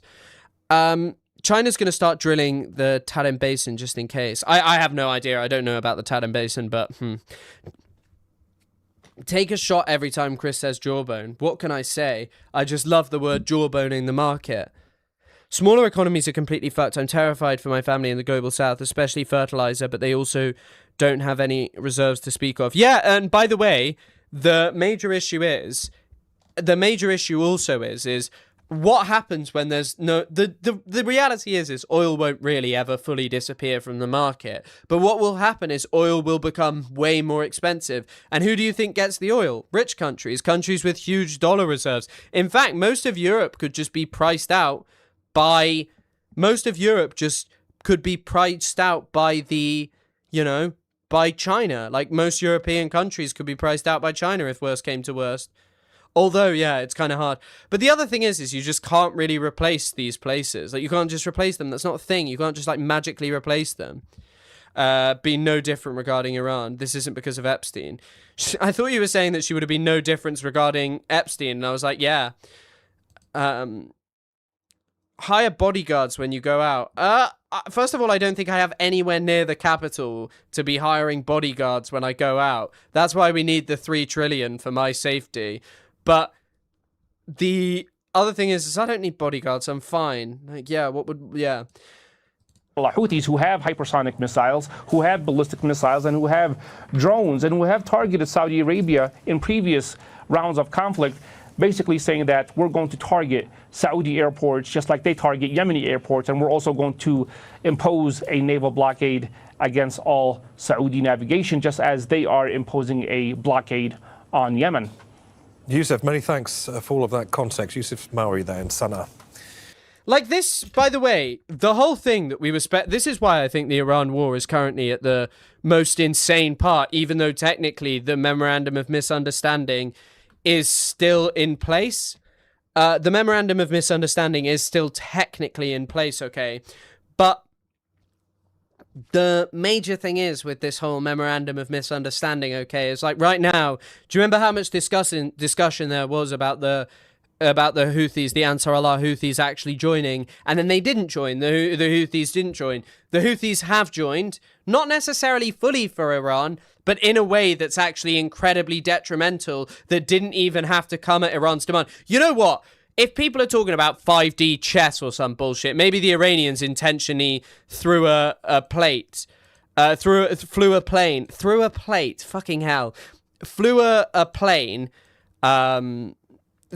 flew a plane into Yemen to cause the diplomatic incident. I don't know. But then again, it was from Khamenei's funeral. But either way, the Yemenis have, like, the Ansar Allah have, like, a justification that is outside of just, oh, well, Iran told us to do it. And yeah, that's the thing. They can't just be like, well, Iran told us. Sorry, Iran just didn't just tell them to do it. So it's more complex. And now they're going to target one of the most important things, which is the Yanbu port. She was going to go to a war in Iran.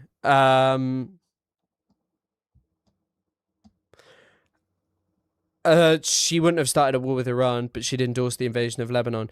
I actually, the only part I agree on, I think, by the way, it's quite likely that Kamala would have done Midnight Hammer, the first bombing raid. I don't think she would have done this second one. That's why I won't give her any grace, because she still would have attacked Iran, but she wouldn't have done this second bombing campaign, I don't think. But then again, you know what? I maybe that's giving her too much credit. A quarter of the country is controlled by ISIS. Millions of internally displaced people. Drought, literally. What the fuck is going on? They don't have access to AC in the year's colder season. And this year in the colder season, it was 45 degrees. Now what happens when they don't have oil for trade? When don't have oil for trade? What country are you talking about? What country are you talking about there?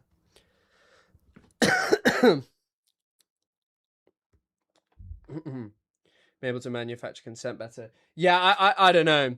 I think that's the thing. I think maybe you wouldn't have seen the second one, but maybe you would have seen the... I don't know. I can't give her too much grace. I genuinely don't know. Burkina Faso. That makes sense. Yeah, I've been getting a ton of weird-ass Burkina Faso edits recently about Ibrahim Traore, who people pretended was Thomas Sankara Part 2, but he's not. Hochstein, the former advisor, said that if they won the election, they would have attacked Iran as well. They started the exercising it. Yeah, 100%. He's talking about Midnight Hammer, though. That's the thing. They've confirmed they would do Midnight Hammer openly, but they say they wouldn't do this. But then I guess that is in part because this is just toxic as fuck and a terrible idea. Okay, right. We're going to pull up Al Jazeera's summary for last night of what's actually happened there. We're going to pull up Al Jazeera's summary. We got this gentleman talking. Hello, Mr. Al Jazeera man. The U.S. military has carried out strikes against Iran for a 9th consecutive night.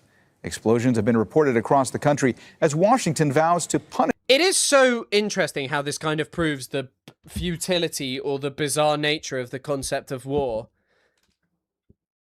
This bizarre concept of war, that it is just kind of this declared thing by the governments when there's just evidently a war going on right now. Oh, so it wasn't. By the way, an anti-ICE activist did set fire to the immigration court outside of New York, which is crazy. I'm sure the US will use that for a crackdown. Maybe this will literally just be the maybe that will be the Reichstag fire moment, the ICE office fire. Tehran for the death of American troops. Iranian state media says attacks targeted several areas along the southern coast as well as the northwest. Earlier, the U.S. military said one of its soldiers was killed in northern Iraq on Saturday. Wait, is that Al Jazeera, the guy who's giving this speech? Al Jazeera. Following Iranian attacks on the country. Central Command says the service member died while attempting a controlled detonation of an Iranian drone. U.S. forces have been attacking Iran every night for more than a week. The latest strikes have targeted cities in the south of the country. That includes the coastal city of Jask. What the hell? I need an Iranian up in here. What the hell is going on in Bandar Imam Khomeini? What does Bandar mean? I've forgotten. Bandar Imam Khomeini. City of Sirik, which is located on the Strait of Hormuz, has also been hit. Tabriz in the far northwest has also come under fire. In recent days, several strikes have targeted Hormuzgan province. Iran says bridges, railway facilities, and an airport were hit. That's cut off vital routes connecting the port city of Bandar Abbas to cities further inland. It does mean port. Okay, cool. I thought it I'd guessed it meant port, but the port of Imam Khomeini, that's the #1 place that people want to visit in the world. They want to go to Bandar Imam Khomeini. Kuwait says its air defenses have been responding to hostile drone attacks from Iran. On Sunday, the Kuwaiti Foreign Ministry condemned an attack on one of its water desalination plants, calling the strike a violation of international law. Air raid sirens have also been going off in Bahrain, and Jordan has summoned Iran's envoy. Amman said. By the way, I do want to reiterate, attacking desalination plants is just a horrifying escalation. And obviously the US started this, but still it is just awful. It is fucking awful. Attacking infrastructure too is just such an awful reality, which the people just should not be subjected to. But of course, the US doing it to Iranians is just tickety boo. Says 3 missiles were intercepted earlier on Sunday. Now, in a moment, we'll speak to Victoria Gatenby in Doha for the Gulf reaction. But first, let's cross live to Rasul Sardar in Tehran. Rasul, what are you learning about this latest round of U.S. strikes on Iran? Which sites were... Yeah, it's 100% a war crime. It's 100% a war crime, and war crimes that unfortunately the U.S. begins and sets the precedent of. Targeted and what... Yeah, this is, by the way, this is Al Jazeera.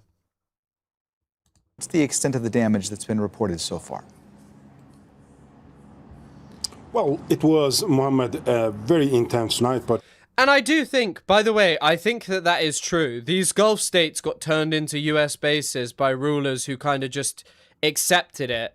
The Gulf rulers eventually accepted it, but, it's like this US pressure that eventually pushes them into accepting it. And now it ends up having this consequences for, average people living in the Gulf, as a result of what the governments of these countries do and have done. Particularly in the southern of the country, so dozens of locations have been hit by American forces. But when we look at particular targets, what we're seeing last night was focusing on the ports. So Bandar Abbas Port, Jask Port, Chabahar Port, Port of Mahshar, Port of Imam Khomeini, and also Port of Konarak.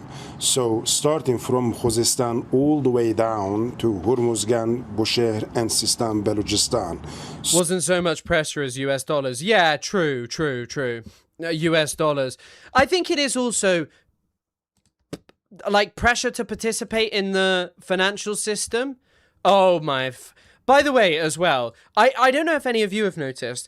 Do you remember when the actual Iran war was going on and your feeds were like flooded with it? Like flooded, everything was about this. I feel like my feeds are just really like being spammed by alternative shit at the moment. And the other major problem that I'm seeing here is that like the level of shit happening right now, apparently there's been east of the UAE's Dibba says master of a vessel reported being struck by an unknown projectile causing damage to the steering gear. Industrial unit on the outskirts of Khomein City, Markazi province, attacked by the US. No casualties reported. Damage under investigation. Explosions in Shiraz. Missiles fired from Shiraz. French says 2 embassy staff in Iran were detained, interrogated, and 1 assaulted by Iranian security services on Sunday, calling it a grave violation of diplomatic immunity. Interceptions going up in Bahrain, at least 1 report. Yeah, but the thing is my feed isn't even flooded by clavicular. It's just people talking about, like, Andy Burnham, which I guess is big because it's, like, UK stuff. But just, I really am feeling that people are not talking about the Iran war in the same way or, like, kind of grasping the significance of all of this. The significance of all of this is just the highest, I think, the most dangerous knife edge moment that we've seen in months. This knife edge of just escalation after escalation. And shit, the other thing, by the way, that, you know, I mentioned the other day, which I didn't mention today, to do with the international situation, is Russia and Ukraine. Ukraine is getting very good at blowing up Russian oil plants, and it's just crazy that people are not talking about the knife edge that we're on. The 1991 Gulf War is the main reason why American support was high in the GCC. Ford and Coca-Cola were unbanned. We got Safeway and McDonald's and Starbucks and many American clothing brands. The fuck is Safeway? I've never heard of Safeway. So the focus was the ports, and we see now the United States is... Look at that video. Wait, sorry. Look at this video Al Jazeera used. Wait. Keep your eyes on the left-hand side of the screen. Ports, and we see... Look at this, student underscore Khuzestan. Look at it just going round like the fucking, the TV thing that used to bounce from side to side. I appreciate the coverage, Chris. After the re-escalation, I've been really worried too. Yeah, 100%. And I think because it's so nonsensical, the re-escalation, if you know what I mean. The re-escalation is like, you know, the re-escalation is... The re-escalation is really like this thing of just... It seems to be worse than before. They're just not calling it a war. You see how it's just such a dubious concept? Safeway is like Argos. Damn, you're hitting me with that knowledge. The Saudi monarchy funded the Gulf War. The Americans also funded it heavily, or am I wrong? I guess the other thing about that is Saudi Arabia was founded, right, on the basis of like a bargain with the US, right? That's in my understanding. Who is it? Is it Roosevelt who goes over to and founds it? Am I wrong about that? Is Roosevelt the wrong man? Am I getting it wrong? The United States is not only going after the... We're isolated here, man. Half of Canada is burning and Canadians barely give a shit. Our air is some of the worst in the world. Why would we care about this when we're so placated by all the slop that's shoved down our throats? Yeah, I do tend to agree with you. There are plenty of things to distract us, you know.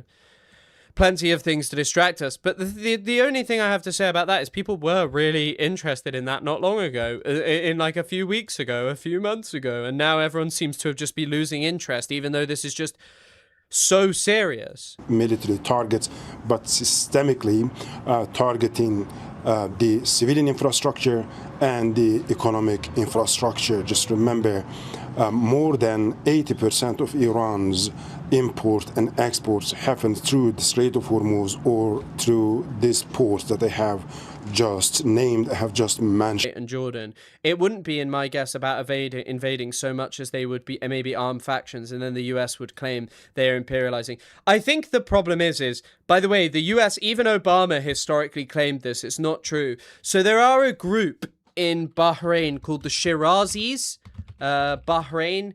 You would probably struggle to find this, but they're called the Shirazis. I think they might be, maybe I'm wrong, but they probably are followers of this guy, Mohammed al-Shirazi. They are, when there was the big revolution in Bahrain in 2011, people concentrated in the square, Pearl Roundabout, which is completely destroyed now, by the way. The story of Bahrain's revolution is really interesting. And if you want to read like a great book about this, there's a book by Toby Mathiasson called something, the Counter-Revolution. He hasn't written many books, so you'd probably find it. He writes great books. He's actually got a 2025 article called Identity Politics and the Sectarianization. He has great books about this. Anyway, I'd highly recommend checking out his work. But yeah, the Shirazis were the only ones who were really pro-Iran. The rest of them kind of just actually would have been more in favor of the, would have been more in favor of the, they would have specifically been more in favor of the Green Revolution style thing. The Green Revolution in Iran style thing. They wanted like an accountable government. I think they were called the February 14th movement, if I'm correct. But yeah, Bahrain is the most likely, but even then, it's the Bahraini state security forces are happy to torture people to death. February 14th coalition.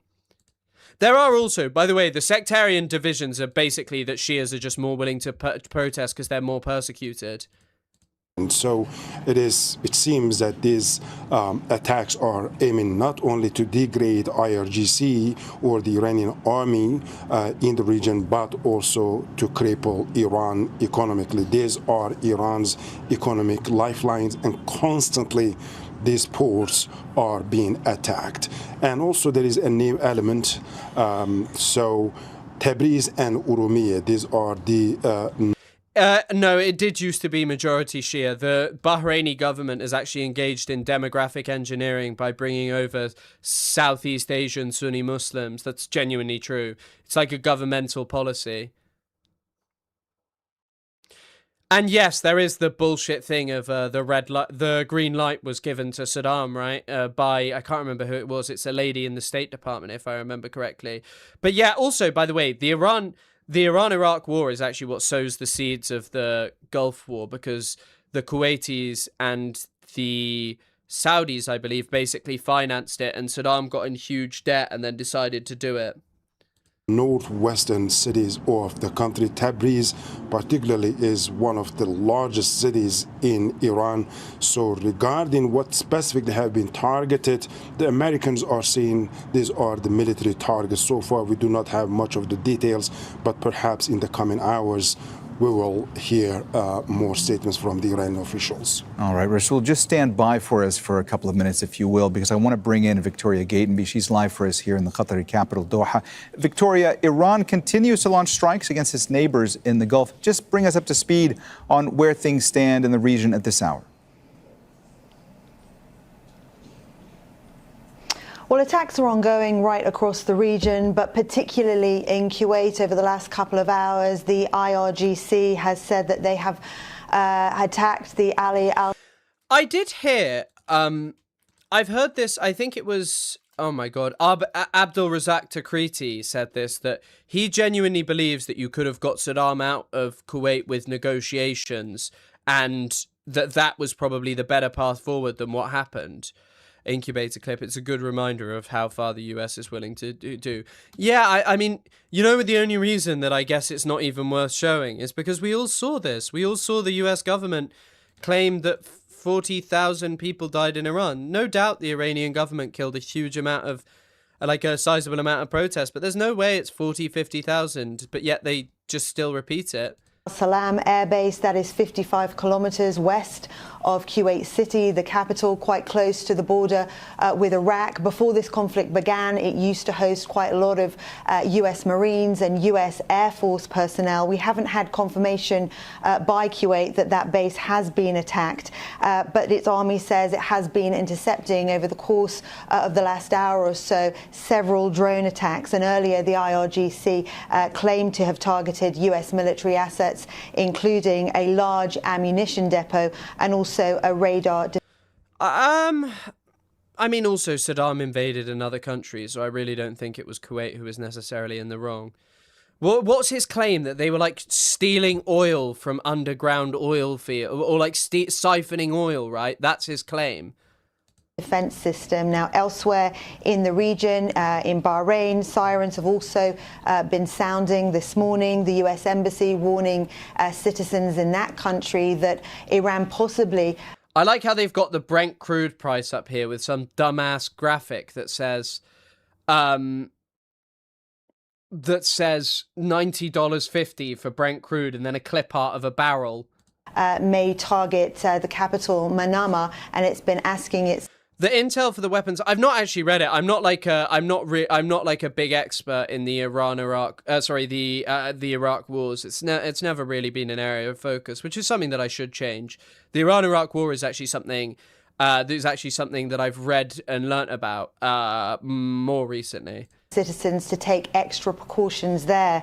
And then in Jordan, 3 missiles have been intercepted over the course of the last few hours, and one further one landed in open ground. So Garthel, I don't know. I read all about this. I read like all of this stuff about, I read a lot about Bahrain. I actually wrote an essay about the uprising in Bahrain. I found it really, really interesting.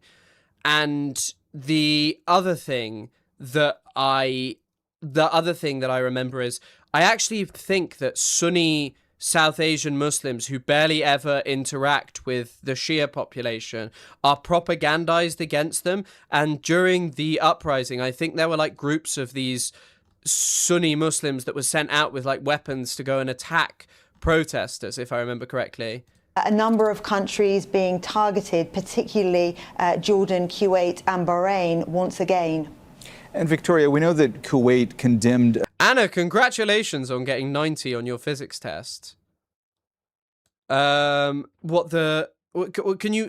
Fuck, track. The only issue is like, when you're a member on what's it called, you can send a link. So I don't know, what do I need to search? An attack that targeted a desalination plant. I'm curious to get your sense on... We need Henry to set up an oil price in the corner. Maybe I should just steal Al Jazeera's graphic and just stick it up there.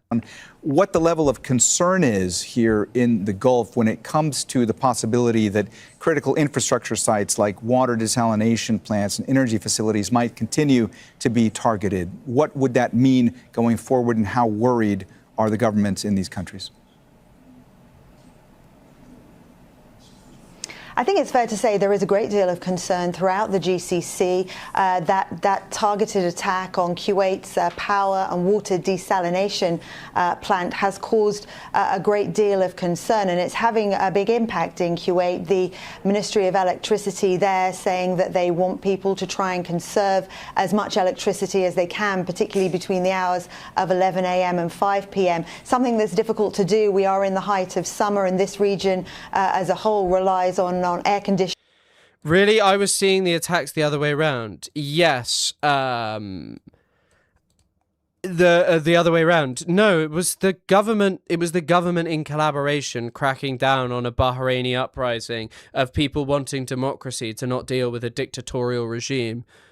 To keep cool. That attack by Iran was condemned by the Secretary General of the Gulf Cooperation Council. He described that attack on that water desalination plant as highly dangerous in terms of escalation and a war crime. So I think you can see from those comments that they are really concerned about civilian infrastructure being targeted. It's not the first time we've seen such attacks. We've had attacks over the past 5 months on oil and gas facilities, on airports, on data data centres, but this particular one on the water desalination plant has been significant because there are a finite number of those plants, and obviously people's water supplies will be affected if they are targeted relentlessly, as Iran seems to be doing at the moment. All right, that's Al Jazeera's Victoria Gatenby live for us with all the... Yeah, I guess I'm not familiar with Al Jazeera Arabic, so I don't really know what they're saying about Shias, but yeah. The US likes to draw people out into conflicts by antagonizing them through diplomacy and hegemonic pressures because it strains their economy and military so much, then slaps them with more sanctions, 100%. Latest from here in the Qatari capital, Doha. Thanks so much, Victoria. Well, let's cross back now to Rasul Sardar, who's standing by for us in Tehran. Rasul, the Iranian government released a statement about the U.S. having targeted Darkhovain, which, as I understand it, is a nuclear power plant that's under construction. Have there been any other details that have emerged about that particular attack? Well, the statement was released by the Deputy Foreign Minister of the country, Kazem Gharibabadi, condemning the attack and saying that this site was for the peaceful purposes. Mohammed, what is interesting here is that this is the first time since the beginning of the latest war on February 28 that the United States is directly targeting a nuclear power plant, as it was still under construction. So there was not nuclear material there, so there is no radiation, no leak of the nuclear materials over there. However, it was quite important for Iran because they have started to construct it in 2022, and they were aiming to finish it or to complete it by 2030. So with a budget of $2 billion in the province of Khuzestan, very much close to the Gulf. So previously, we have seen last week the United States attacking the vicinity of Bushehr nuclear power plant, and then also we have seen throughout the 38 days war there have been some of the reactors, the research centers were hit by the United States, but a direct attack on a nuclear power plant, this is the first that's happening in 2026. Last time that the United States hit the nuclear power plants was in 2025 June. They have attacked Natanz, Fordow and Isfahan, but now that Darkhovain nuclear power plant have been attacked, this is a first one. But let's keep in mind, this is also a part of systemic destruction of the facilities and the critical infrastructure along the southern coast of Iran. You wanted me to look at this? The Rock movie may have inspired MI6 sources' Iraqi weapons claim. Chilcot report into Iraq War tells how intelligence agency feared sources' information had been lifted from Hollywood thriller featuring Nicolas Cage. An allegation by an MI6 about Iraq's supposed chemical weapons capability before the 2003 war to remove Saddam Hussein appeared to be lifted from a Hollywood movie. Has sent a small number of very senior readers, including the blah, blah, blah, blah. A new source on trial with direct access. This alleged that Saddam had accelerated... Oh my fucking goodness. Jesus fucking Christ. Wow. I mean, I'll read the full thing at some point. But... oh my goodness. It doesn't surprise me, to be honest. These fucks make up everything about these countries. Like, think about the beheaded babies thing. And then some people try and deny that it was just a few people. Like Blinken. We literally watched a video a few days ago of Blinken just fucking lying. Of Blinken saying the most unhinged shit.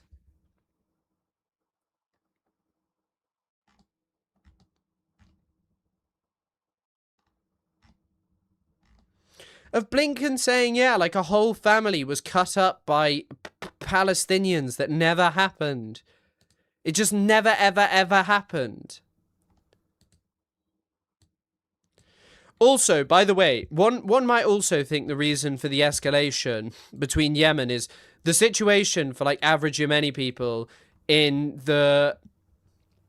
Sana'a and the part controlled by Ansar Allah is deteriorating as a result of the US bombardment and also redesignating them a foreign terrorist organization. It makes it way harder to get aid in. Yeah.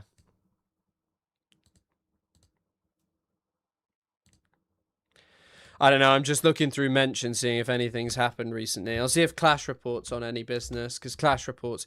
By the way, if any of you are interested in keeping up with the Iran news, I would highly recommend either Faytux, which they don't have great politics, but they're a great news aggregator, or Clash Report. Clash Report is a Turkish organization, which is, you know, it's going to have biases, but it's, yeah. Hey guys, this is fake, and the CIA said, no, it's real. Played football with women's breasts. I know. I have info about a terrorist in my neighborhood who has barrels of green glowing slime in his garage. hit me up. Who's your neighbor? Like Homer Simpson or something? Sorry, this is Trump's new tweet. Netanyahu will not be arrested in any way, shape, or form while in the USA. He is fighting against the Islamic Republic of Iran, which recently killed 52,000 innocent protesters and has spent the last 47 years killing American soldiers and others. The only ones that should be arrested are the people that led Iran into the unprecedented spiral of death and destruction, something that should have been dealt with years ago by previous presidents, President Donald J. Trump. He can't even be bothered to say thank you for your attention to this matter anymore. And then he's just tweeting about how great the World Cup is and how it's a spectacular success. Oh my God, a lot of this is being missed. I haven't seen this. Every time Iran kills a soldier, they will pay for that killing many times over. This directive has been passed on to Secretary of War Pete Hegseth, Chairman of the Joint Chiefs of Staff Daniel Kaine, and every leader in the military. President Donald J. Trump. Oh, sorry, I've got the bells going. Bloody hell.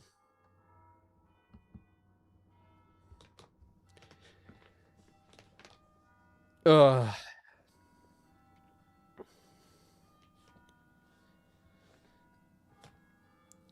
Hey, MI6, I have info. Oh, sorry, I reread that. That's the old number. The new Hasbara is 90,000. Yep, 100,000. I don't know. It's just fucking insane. Also, by the way, I love how Americans just think they have a right to just sort of kill anyone and everyone every single time that, you know, kill anyone and everyone every single time an American soldier is killed. But, like, you know, when they kill an Iranian leader, apparently the Iranians aren't allowed to do anything. By the way, this is Tyler James Feehan from Iwa Beach, Hawaii, who was recently killed by the American strikes. Sorry, the bells are going crazy.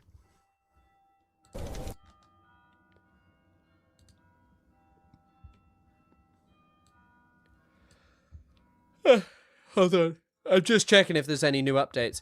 Did you hear about the bunch of Destiny fanboys hiring Gen 6 and neo-Nazi Jake Lang to interrupt a night? Did they actually hire him? Just so that they can film a Jubilee debate video with him. I didn't hear about that. I don't give a shit what Destiny's up to. I'm gonna be real with you. The guy's a fucking freak. All of his fans are freaks, and I don't know what these people are up to. It's freaky shit. It's weird. I don't want any involvement with anyone like that. You know, for all of the criticisms of Lonerbox, at least he's not as fucking mental as that character. And it's the closest association I've ever come to Destiny, and I don't want to go anywhere near that individual.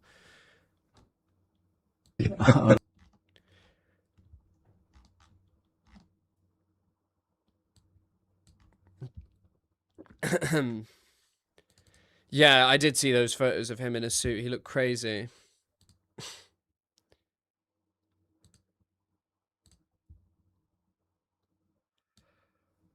God, apparently... Jesus. Apparently the US Strategic Petroleum Reserves is apparently at the lowest level since April 1983. 5.1 million barrels in the last week to 300, so it fell to 311.4 million barrels, about 43.6% of the full authorized capacity. This guy's called Gas Buddy Guy. Thank you for your information. The situation in the Middle East, and also crude oil prices continue to march higher, but we all know we are off those highs earlier this year for 2026, and everyday consumers are still feeling the pain at the pump here. So what does this mean? No, they're definitely, both are definitely pieces of work, but there are levels to it. I don't know why you'd ever associate with or want to be associated with someone like Destiny. All those people on Twitter are weird as fuck as well. For Americans moving forward into the rest of the summer driving season. Well, good morning. Good to be with you. A lot of volatility here as we enter the second half of the summer. Not only do we really have the geopolitical tensions between the U.S. and Iran that are guiding the price of oil as the Strait of Hormuz is closed, but what has kind of developed into the more significant scenario when looking at gasoline and not so much oil as well as diesel is that disconnect you mentioned. Refining capacity has been constrained over the last several weeks. We've seen Ukraine attack Russia's largest oil refineries. And for the world to see such attacks on such a major exporter of energy, especially diesel, 1 in 9 barrels of diesel are produced in Russia. To see that developing is why a lot of Americans are sensing. Yeah, this guy is just a fan of. This guy is just the world's biggest fan of oil. He fucking loves oil. I mean, the condom price situation, I mean, this is an article. They were going to be raised 30% in April because of the Iran war. What price do you think condoms are going to be at now? Also, I don't know why you're posing with them, with your mixed pleasure condoms. Thank you, whoever. Karex Miyakiat. Go Miyakiat, who is the Carex CEO. Carex? This disconnect between oil prices that, though elevated, $80 isn't breaking the bank. And that is why gasoline and diesel prices have seemingly disconnected. Diesel back above $5, gasoline just about to hit that $4 mark. It's all in the crack spread, and it's become much more profitable for refineries that can export product because of those Ukrainian attacks in Russia. No, Hormuz is definitely closed. The Bab el-Mandeb is not fully closed as of yet. And as we get into hurricane season now, watching Tropical Depression 2 shouldn't be too much of a starter, but rainfall on refineries in the Gulf could be problematic because while oil's getting a lot of attention through what's happened between the U.S. and Iran with the Strait of Hormuz, I don't think there's as much attention. Yeah, I was thinking earlier about what if I interviewed some person talk about oil and they started talking about crack spread. You know, I try and keep it professional, but it feels hard when you're talking about the crack spread. Looking at what is happening with refineries, especially those refineries in Russia, even here in the United States, our refineries operating at nearly 97% of capacity. So very little margin for error, very little breathing room. I mean, also, I've just seen a tweet which I think is a pretty good summary of what the Iranians probably should think about. Every time every time Brent's hit $90, panic calls for mediation start surfacing. Pretty clear where Trump's pain threshold is. The problem is products and nat gas have not followed the Trump-induced crude trading range, but have just kept deteriorating. Iran now needs to leave. Iran now needs to eliminate any risk of having a land incursion, so it should no longer respond to Trump's pain thresholds. Iran can only achieve true leverage if it takes out the implied Trump put and no longer allows for pauses in the conflict. I mean, I do think Iran is in a situation where they are probably considering this, of like, there is no point in negotiation. Hence why it just becomes incredibly dangerous. Incredibly dangerous. And here's a director of Middle East programs at DEF Priorities, someone at Grand Strategy, University of Chicago, talking about this. I've asked many creators this question, and I would like to know your thoughts. What would you say to people who revert to the religion, who say to people who revert to the religion makes them barbarians, both sides? Why are they hiding behind civilians, etc., as the past incidences of violence by the governments of the country attacked? I'm so outnumbered, and the thing about all the right talking points is that people believe them. Can't stop trying to force you to turn from your ideals. Because I think the hard truth is like, you know, There is a lot to be said and a lot to criticize about dictatorial governments anywhere. The main point is to point out this moral inconsistency that America has no right to go and say, well, we're invading Iran because they're bad to their population, because they're happy when other people are bad to their population. That is not... The reason I don't humor it is because it is not at all what the American empire hinges on. The American empire literally hinges on supporting, propping up, and allying with heinous dictators. If the Iranians had killed 7,000 of the protesters, or however many thousand that they did kill, and they were allied with the US, you can bet your bottom dollar that the US government wouldn't have given a shit. They would have supported it. Hey, Tara, people were asking where you're at, Mr. Trevor Trove. But yeah, I think that the whole thing is like, there are plenty of like leftists in Iran who will talk to you about the oppressive nature of the government or their treatment of Kurdish people or bad things the Islamic Republic have done. Go and look up if you're interested, go and look up what the Islamic Republic did to people in 1989. There were even figures within the Islamic Republic who were like, what the fuck are you doing? And I think like the whole thing is we should criticize them, but we should also always bear in mind that the US does not give a fuck about making a good region, like at all. The Shah, by the way, the Shah killed, I don't know, the Shah killed not as many people as the Islamic Republic have, but he certainly killed a lot. There's also been a big population boom since that happened. But the Shah's army couldn't do it as well. His army wouldn't have done it. They wouldn't have fired on them because they're just basically, a lot of them were just conscripts, and a lot of them didn't like him. And exactly, also, the other thing is about all of this, bombs aren't very good for human rights, is pointing to the reality of, like, when has the US done a good invasion? All of these people ride off one good war, which is the Second World War. That's all they ride off. They ride off this one good war, that it's a moral position of destroying, you know, the Nazis. That's moral, okay? We don't, there's no reason to disagree with that. Of course, Churchill was a bad guy. All of the people who did it were a bad guy. But I do have to remind you, they did fight a world war before that against Germany, when it was literally just because there was some disagreements amongst rulers who were all fucking brother and sister and cousin in this fucking pointless war that killed millions of people in Europe. It was fucking insane. But yeah, they all ride high off this one good invasion, one good war that they're like, look how well it went. The USSR carried. Yeah, and even then they can't tell the full story about it.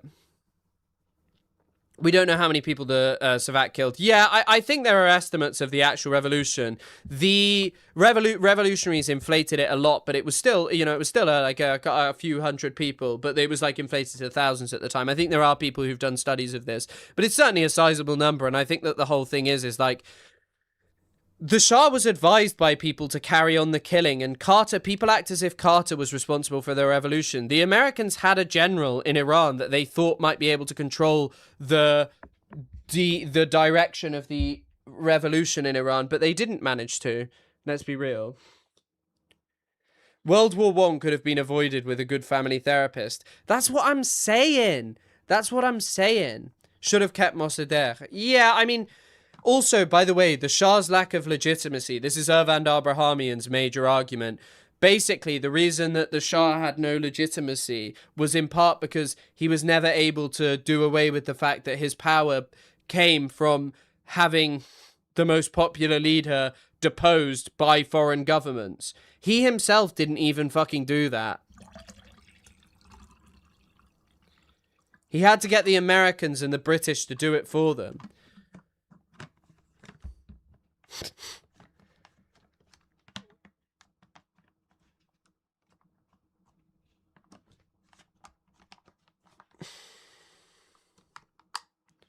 Well, the Shah and his lineage weren't in Iran. That's the main... They would have never been able to have done that because the Shah's lineage weren't in Iran at all. There might be some descendants who are there, I have no idea, but generally his closest family left.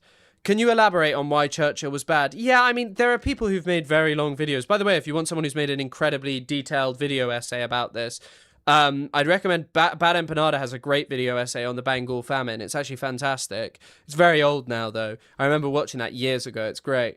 But generally, Churchill did it. Churchill was also a big proponent of the idea of that Europe had to have ethnically homogenous states, and he was a big supporter of this idea of sort of moving around, ethnically cleansing people who weren't part of the homogenous population, which is a terrible fucking policy, and you look where it ends up. But India, oh my God, where was it he used gas on communist sympathizing people and like leftists? Where was that? Was that during the Gallipoli campaign? But he gassed people. But yeah, India alone is just why Churchill is a bad man.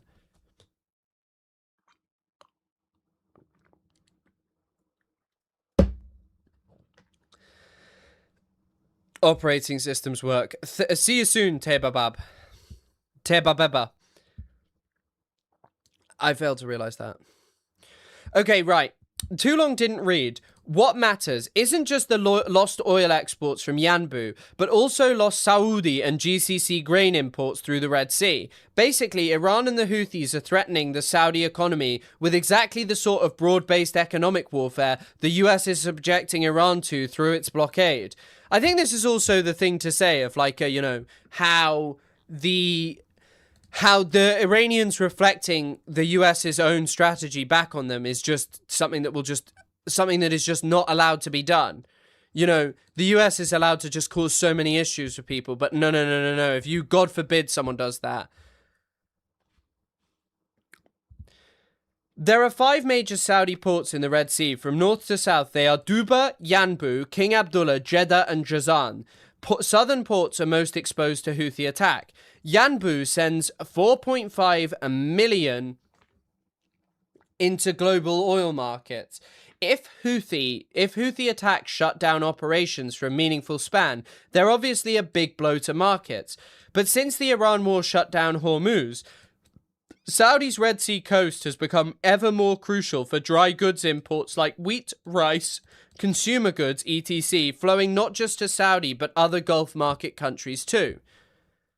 Saudi Arabia has a massive stockpiles of wheat for 4 to 6 months of normal consumption, but they don't have large reserves of rice or feed grains, meaning that other pantry staples and dairy meat production could be affected. It's highly likely that anyone in Saudi or the Gulf countries will starve if food or imports are curtailed for months. But it will make... it's highly unlikely, excuse me. But it will make life unpleasant for those living there. Scarcity will push local inflation, prices of good and consumer goods will go up, putting pressure on the government to change its policies. Does that sound familiar? Again, it's basic strategy. The US is trying to pressure Iran without much luck. One other note, it's noteworthy that the blockade is targeting Saudi Arabia specifically, not international shipping through the Bab el-Mandeb Strait. The targeted approach suggests to me that Iran and the Houthis are trying to keep a handle on escalation and to show restraint, but also hold capacity in reserve to target all shipping should the conflict escalate further. I mean, she's right. I also think the one thing she didn't mention is Saudi has a lot of expats living there. So, you know, and people who are used to a certain standard of living. So what do you think happens when things inflate in price and life becomes more difficult there? It's a tough situation and potentially one that is one of the most dangerous escalations. Once again, I just don't think people are treating it with the significance that it deserves. 4 to 6 months, good luck, buddy, you are going to die. Who's going to die? You and Isaac should check out the new anime, A Witch's Life in Mongol, which features an Iranian girl as protagonist set during the Mongol invasions. Also has an English dub with voice actors. It's a great anime about Islam and Persian culture, which is interesting as American and Israel is trying to destroy Persian history right now. Yeah, and also all of its propagandists who claim that Islam has like no role and that it's alien in Iranian culture. By the way, as well, the fact that I heard someone trying to say the other day that Persian culture had been wiped out by the Arabs, and it's like, what the fuck are you talking about? Like, that is such ignorance of Persian culture, like basic level ignorance as well, because as some of you will know, the Shahnameh, which is the Book of Kings, is actually one of the most important things in preserving the Persian language and culture, because the Shahnameh made the choice to not, Ferdowsi, who wrote it, I believe, if I'm remembering this correctly, specifically made the choice to not made the choice to not use borrowed words to preserve the language and culture. The Arabs actually never successfully got rid of or like succeeded in removing the language. But yeah, I'm literally hearing from some random fucking idiot telling me all about how the Iranians have actually lost all of their culture because of Arabs. It's like, you don't even know anything. Like, I'm not an expert in ancient Iranian history by any means. My main knowledge of ancient Iranian history comes from learning basics of Farsi. Ferdowsi literally saved the language. Well, not just for Ferdowsi, there were other people, but like, it just shows such a high level of ignorance that believe the main reason the modern today is more or less the same language as that of Ferdowsi's time is due to the very existence of works like the Shahnameh, which have had a lasting and profound cultural and linguistic influence. These people don't understand anything. Like, they don't understand anything. They're literally they don't know anything about their own history. Like, not even the most basic things. Like, as I said, I am not shitting you. I heard some guy explaining how Iran had no culture now because of the Arabs and that everything about Iran now was just wrong and immoral. It's like, go watch a fucking Iranian film and tell me Iran has no culture. Some of the richest films ever made. Kiarostami, I know, was a dodgy guy and I think committed some offences. I believe he committed offences. But one of the things I do have to say about, like, his movies, they are unbelievable. In fact, he wrote a film in French, English, and Italian, which I believe to be one of the greatest films ever made. I believe it's like that I've seen. I'd have it in my top 5. Also, sorry, I just want to pull up Damage. And also, yes, by the way, that's the major difference when people are like, Arab colonialism.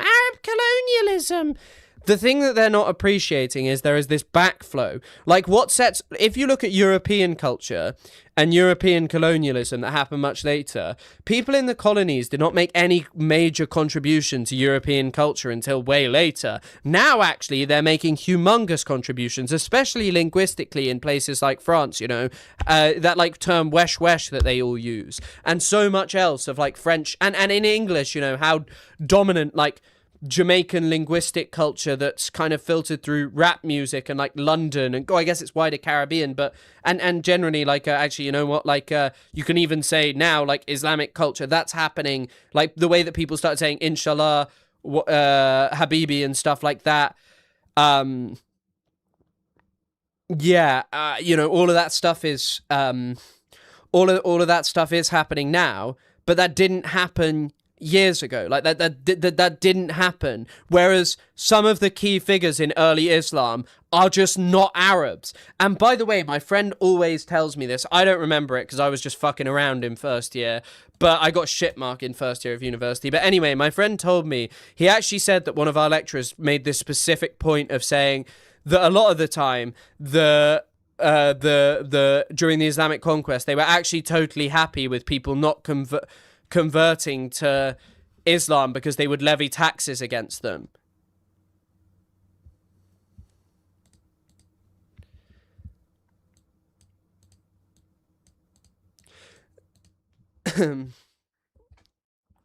Yes, critical. That is actually true.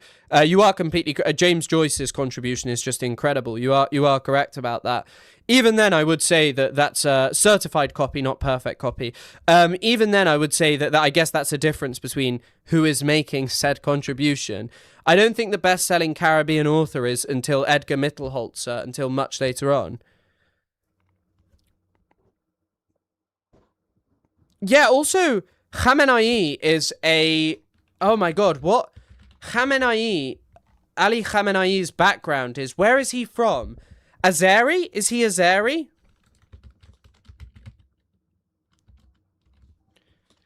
Yeah, his father was an ethnic Azerbaijani Turk from Khamenei. His mother was an ethnic Persian from Yazd. That's a little factoid for you.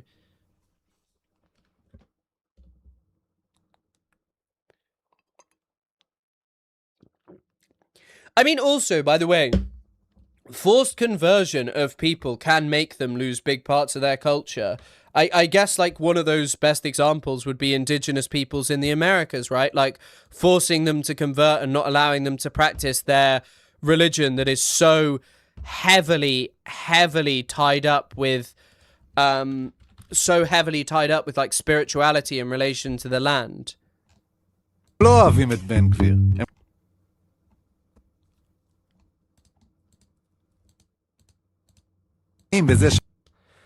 Sorry, I'm watching some video of Ben Gvir.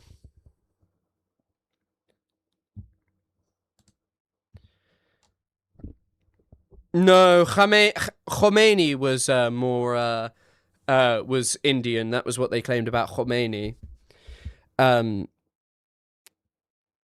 Racist Iranians who are against the Islamic say that Khomeini is Indian. Yeah, not Khamenei. Khamenei is his father was Azeri, but Azeris are they're a huge population in Iran. It's why perhaps even using the term Persian for Iran is not really a great idea. And that's also the funny thing. Like, Iran is obviously such a mishmash of different ethnic groups because it's a massive country with a massive population. And these people want you to believe it's the land of Kurush the Great, Cyrus the Great. Oh my God, we're going to do the Cyrus Accords with Israel. We love Israel. Ooh, I love Israel.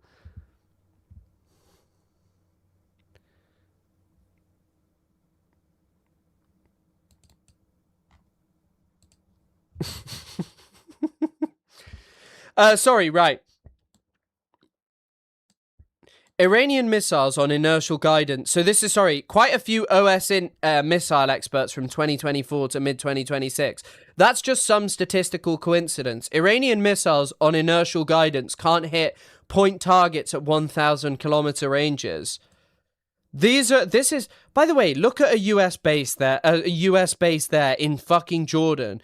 Look at that, just entire hangars destroyed. This is the other thing. All you have to do is just make it potential for there to be a mass casualty event. And there's the fucking problem. That's why it will become increasingly impossible for the US. They can't do any missile defenses. Apparently the WAPO is supporting my idea that this will expand into a wider war, the Washington Post. I love burgers and living in Israel. Once again, I'll reissue the call to anyone. If there's any new viewers on Twitch who have a Prime, feel free to throw it my way. Anyone wants to become a member on YouTube, feel free. It's always greatly appreciated. Or anyone wants to become a subscriber on Twitch, feel free. It's always greatly appreciated. I'm sorry, according to the Jordanian FM, there are no US bases in Jordan. Yes, there are no US bases in Jordan.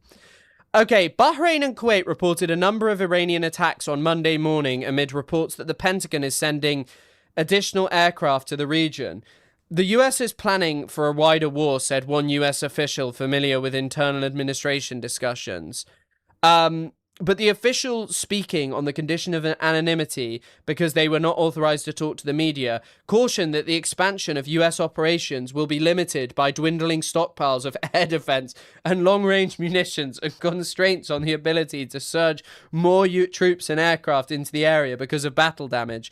What do you even do?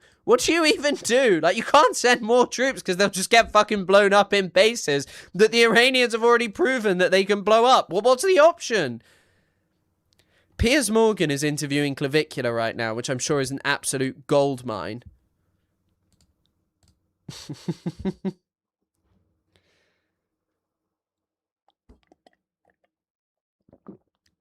Yeah, the Chinese targeting thing is just insane.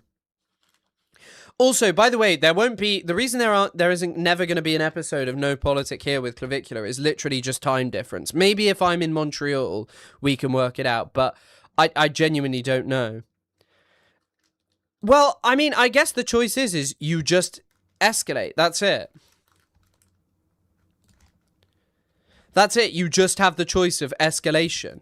That's all you can do. Just escalate more and more and more.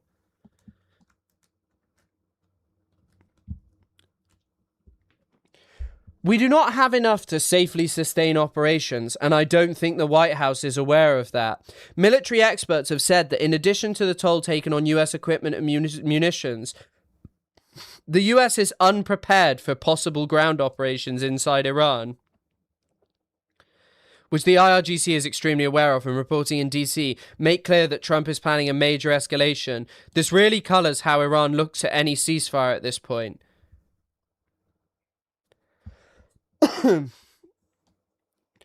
Any sort of military expansion would need to involve firing Stephen Miller and Tom Homan because America does not have the quantity of troops for a ground invasion, and all potential recruits are being deported and killed by ICE right now. Until then, the idea of a ground invasion, I don't know, there's plenty of white Americans or naturalized citizens who are, going to be willing to do this, will be willing to take a paycheck to go and kill people in Iran. But even then, you are right. The amount of forces that they have to amass is just fucking unbelievable. Yeah, it's just unbelievable.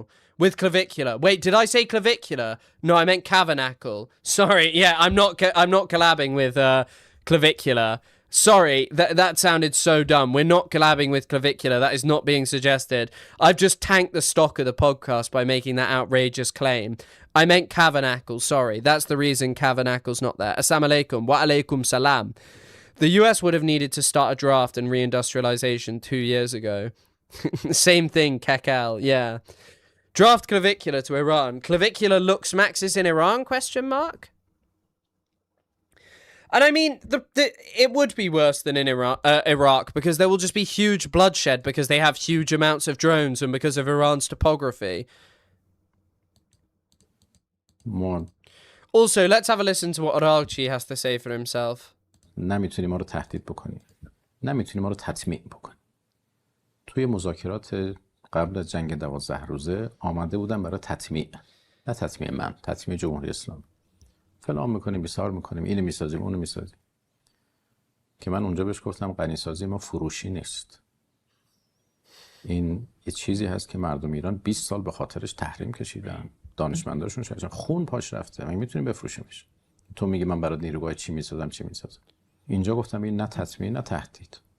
کسی رو تهدید بکنه که بترسه. اون چیزی که برای ما خیلی خوب از کار در اومد این بود که به دنیا پیام خیلی مهمی فرستاد. علیرغم جنگ و علیرغم همه اینها تغییری در سیاست‌ها و در اصول و آرمان‌های جمهوری اسلامی وجود نیامده و نخواهد. همه کسانی که وزرایی که باشون ملاقات می‌کنیم دوست و دشمن میگن ایران قوی‌تر اومد بیرون از این جنگ. تعبیر خودشونه. ایران دنیا رو شگفت زده کرد. ایران I mean, he does have a point. Iran has definitely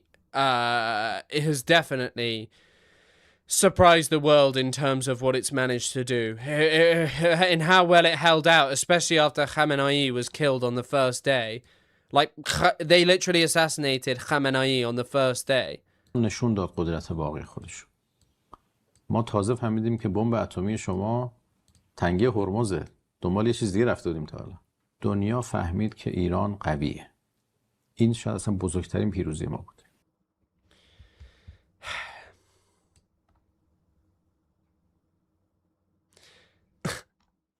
I mean, what is there to say?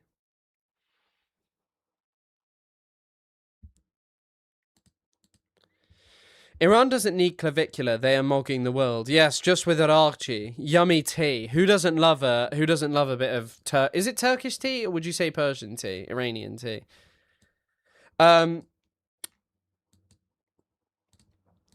Okay, right. Let's see if there's any updates in the oil markets.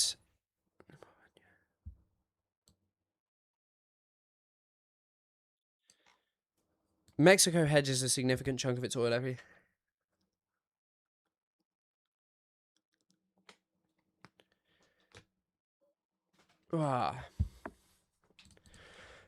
God, I'm hot. It's hard to realize that was actually the first day. I know. Raise the favorability. Well, they didn't raise the favorability of the IRGC in the UK. The IRGC are designated a terrorist organization, and I have no love for them as they are designated a terror organization. There was also, by the way, this great there was this great chat from some people. Okay, I'll read the first start of this. No, I haven't. My girlfriend read all the Shah's Men and said it was really good, and gave me notes for it. And Isaac read it for the podcast, one of the podcasts we did of Iran. But yeah, Tea is chai in Farsi. Indeed it is, yeah. You're right about that. So this is from Les Politiques. Iran has demonstrated extraordinary missile capabilities during this war, and I am starting to think its nuclear posture, which is unique being in the club while not developing a nuclear program, was meant to distract from its missile program. In fact, Iran never wanted to develop nuclear weapons, but wanted to bargain its nuclear program in exchange for sanctions release. But that may change now. I don't know. I mean, maybe. I mean, it's an interesting take. Obviously, it's a highly just... highly speculation, but yeah, it's crazy. It is crazy, but anyway, we should be more specific here. The biggest advantage and most unexpected capabilities have been specifically targeting capabilities. Otherwise, people paying attention knew the missiles were advanced. There's a few interesting theories of how. I think one aspect is that Iran's atrocious internal security led people to underestimate its external intelligence. We're only finding out now that they used targeted ads to figure out which hotels in Kurdistan held US troops and low-level informants to map out Israeli bases. By the way, that is just actually fucking crazy. And yeah, I need a 1,000 subs and I'll get an oil ticker. I don't even know how I'd do that, so I'm not promising that for 1,000 subs. Because I don't think I could do that. I don't think I could work out how to have like an active oil ticker. I guess I could just start the stream price and then do it at the end.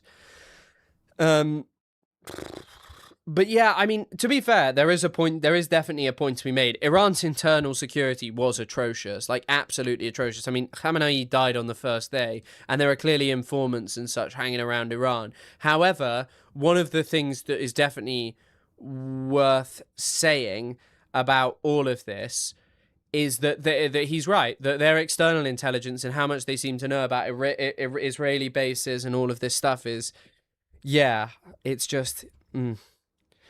Iranians are the reason the FBI got burned out of all its Chinese intel assets. Why? They got a firm video about it. They are computer bros. I don't know. Buy a Bloomberg terminal. I am not buying a Bloomberg terminal. You're going to have to give me a lot more. Yeah, no, I've seen this mentioned before. They used targeted adverts to work out... Well, I mean, it's pretty obvious you could work it out using that. That's probably how Iranians have done it. John Healey has been appointed Chancellor of the Exchequer. Oh, Jesus Christ. I can't wait till we spend more on defense fucking pointlessly. What a great idea. And yeah, also, by the way... Apparently the Islamic Republic, the IRGC, the Islamic Revolutionary Guard Corps... Sorry, I need to blow my nose.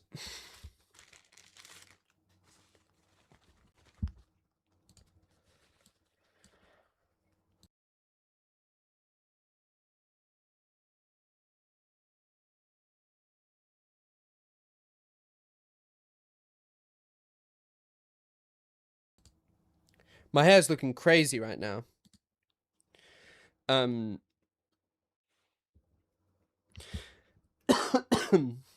Iran's Revolutionary Guard issued a statement addressed to the people of Kuwait, urging them to act against the US forces stationed there, while claiming a fresh round of drone attacks on American targets in the country.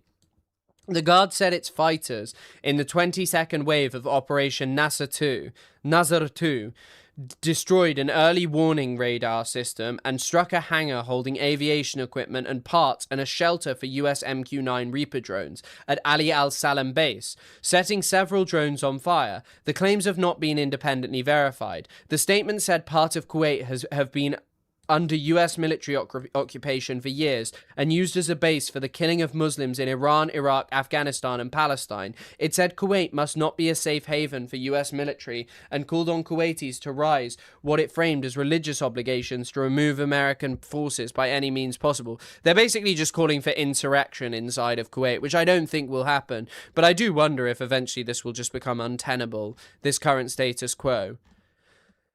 Because it does really feel that it can't be tenable forever, you know.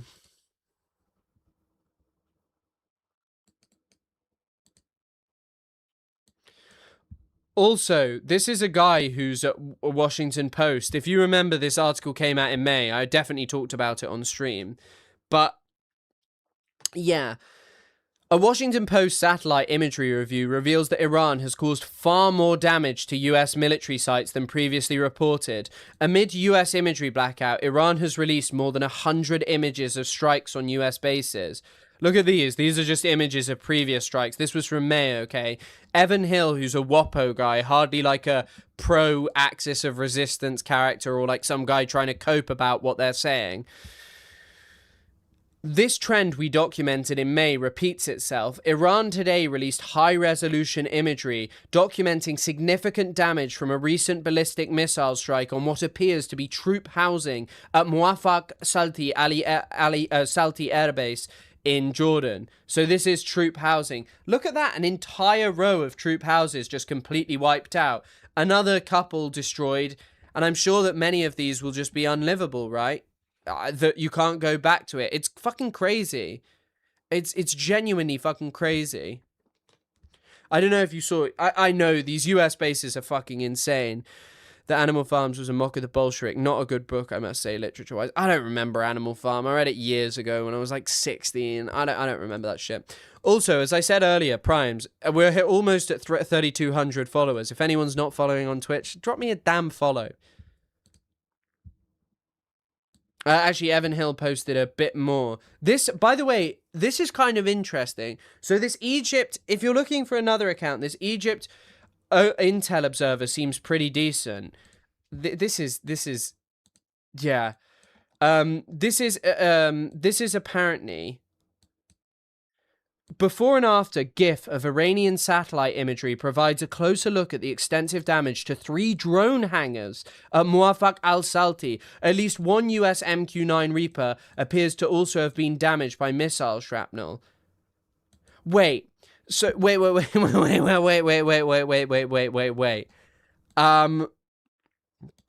Look at this, okay? So this is a base, and they've clearly moved MQ-9 Reapers that were here. You would assume that might actually be you would assume, right, that might well be a like a hangar for MQ-9 Reaper drones. Right? It could well be. And you're talking about that being hit or just parts. That's fucking crazy. That is actually fucking crazy. You were propagandized to read Animal Farm. You just have to read it at school. It's a George Orwell book, so, you know. I had to read War of the Worlds as well. Yeah, I know. And imagine, the other thing is those are parts, which I'm sure parts for MQ-9 Reapers are just as fucking expensive. So it's pretty evident. Well, also, sorry, I'm just kind of analysing this. This is obviously just guesses, and, you know, as I've told you, I'm just muddling through this as much as everyone else is, and it's just a blessing that, you know, people watch and enjoy me doing so. But, like, okay, so we have this hangar here. There are two MQ-9 Reapers outside, okay? There are 3 MQ-9 Reapers here. Could this actually just be like an MQ-9 Reaper storage thing? That they just blew up all of these things? Blew up like multiple MQ-9 Reapers. George Orwell. Hello, Mahdi. I hope you're well. Hope you're safe. I can't remember if you're actually in Iran, but if you are, I hope you're safe, my man. The MQ-9 has the wingspan of a jumbo jet. Is it actually that big? I've seen them be taken down, and it's just like fucking crazy. Iranian state-controlled media has released high-resolution satellite imagery confirming significant damage at Muwafaq al-Salti Air Base in Jordan. As COU housing troops were completely destroyed. At least 3 drone hangars were heavily damaged. That is just crazy. The fact that you can just see this on the internet and the US will lie and say, we've experienced no damage, and you have already this pre-existing historical trend of, you know, this happening. It's kind of like, what do you say?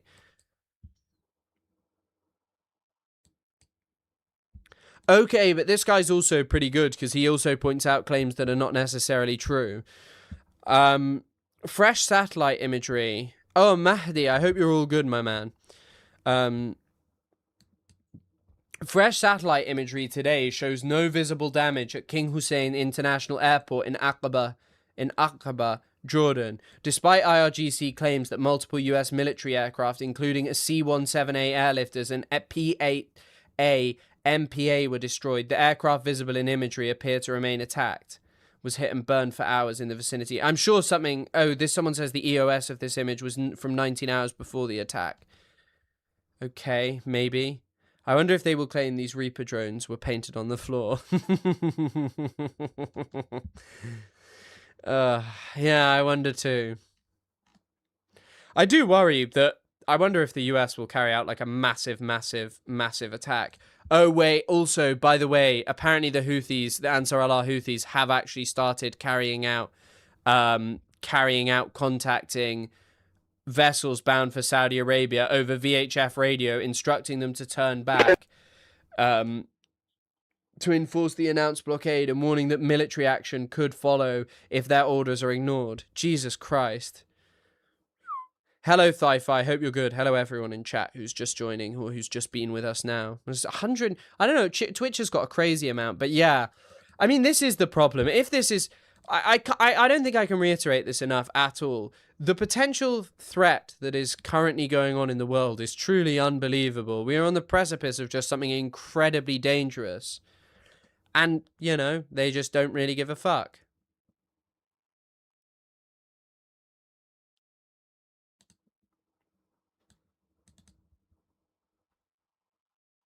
This looks like an interesting take. Hold on, let's have a read of this. Use Firefox or LibreWolf. Chris, I just noticed why you're using Google Chrome. I don't know, I'm used to using it, mate. I'm used to using it. Roads closed to redirect around Africa. I know, incredibly expensive. Okay, right. The Ramadan War will go down as one of the greatest foreign policy blunders in history. A completely self-made catastrophe. Decades of successful strategic maneuvering to make everyone but the ethno-state into weak vassals, falling face first at the finish line, completely helpless. The geopolitical artificial sun the US empire was able to erect in the region is going supernova, and the rules of gravity will return. The largest, richest, and most powerful country in the region will now operate as the central operating force around which other states orbit. The historical ironies cannot be mapped. They worked assiduously to destroy all the resistant countries and reduce them into defenseless states with no military capabilities. But how long will Al-Qaeda goons run Syria with no American sponsor? Turks will sell him out in a second. The post-American order in West Asia, with Iran as both the undisputed regional powers, superpower by proxy, Hormuz is coming. Be ready for it. The ethno-state is dead in the water. No more settlers coming in abandoned. This is very, very, very... It's good writing, but I think it's also very, very, very certain. I don't think there's a guarantee this will happen. And also, remember, Iran is economically in trouble. But the problem is it can last, and it looks like it will be able to last. It rushed out, I think, something like 50 million barrels of oil when the sanctions were waived and stuff. So it's got money. It's got money, definitely. It only released a few decades back. Flavor of Socialist saying he wasn't is as silly as saying Trotsky wasn't, and I personally think Trots are dumbasses. Yeah, I mean, I don't know enough. I know a lot of people criticize Orwell. I've only really read Animal Farm. I'm not as familiar with him. I do think going and fighting Franco is definitely an interesting thing to be doing. I don't think Iran will come out of this as the ultimate victor. Israel will undoubtedly return to this war. Yeah, I do think Israel will return to this war, but I think that the major problem is that they cannot... The problem is like... If you think about it, for the US, Israel just means they can fly more sorties and carry out more bombardments.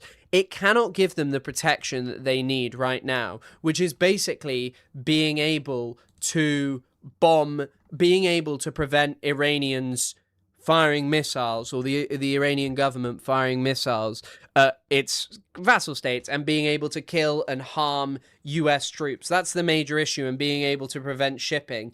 Israel can't help that. Israel cannot fix that. And yeah, it's a tough one. I think actually my little cousin was saying that they had a sweepstake of Spain, so I bet they're happy. Congratulations to them. I bet they've made out of that like a bandit. Okay, let's have a listen to Democracy Now! On this.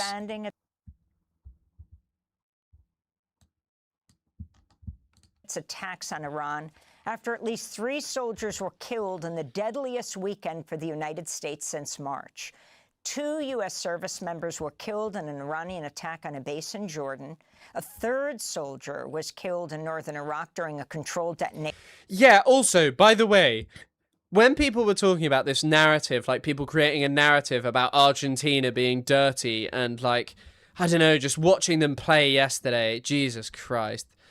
But obviously the Argentinians are not their government, and there are plenty of pro-Palestinian Argentinians.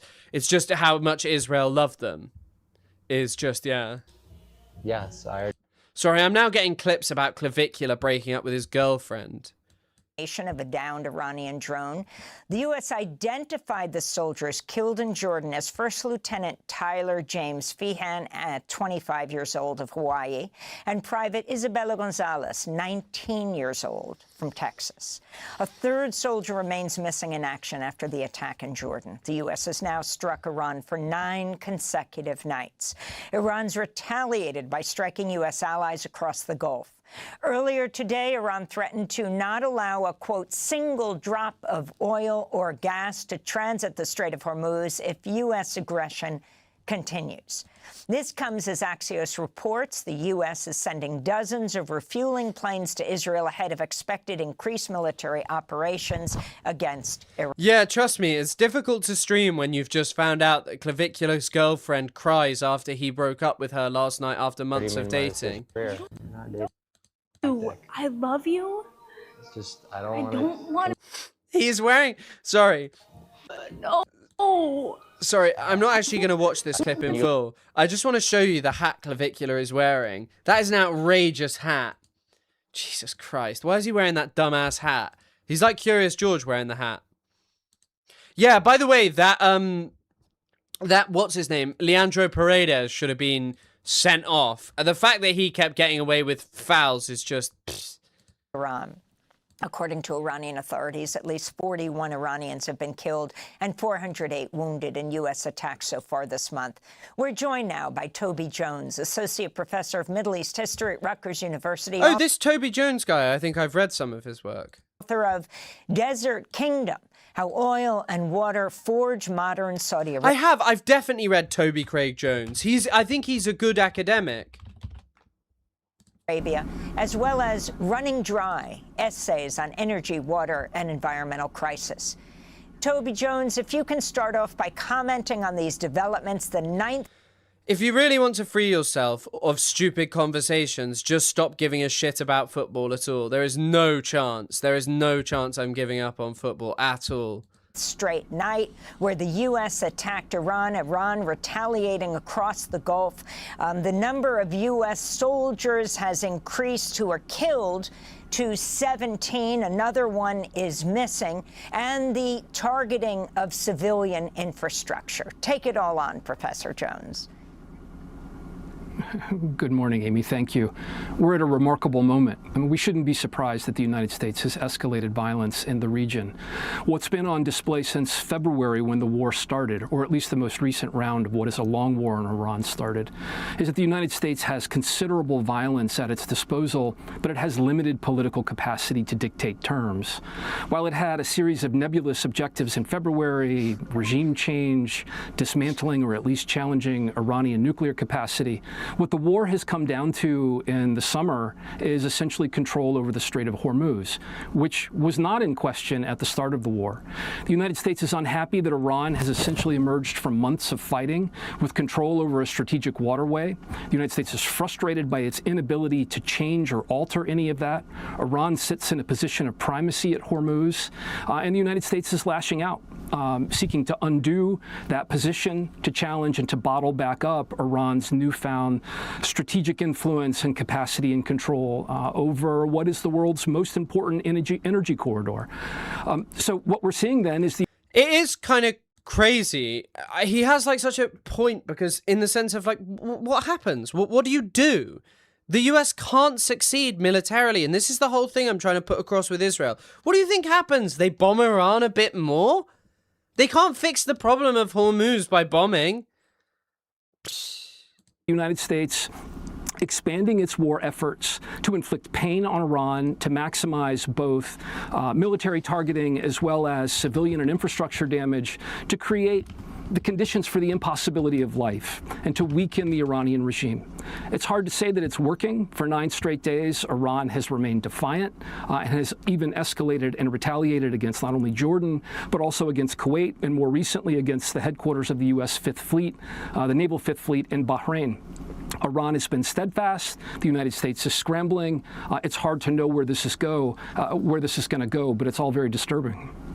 And can you talk about the soldiers who have died that we know of and the missing soldier? Talk about the U.S. presence from Jordan to Iraq, where these soldiers were killed.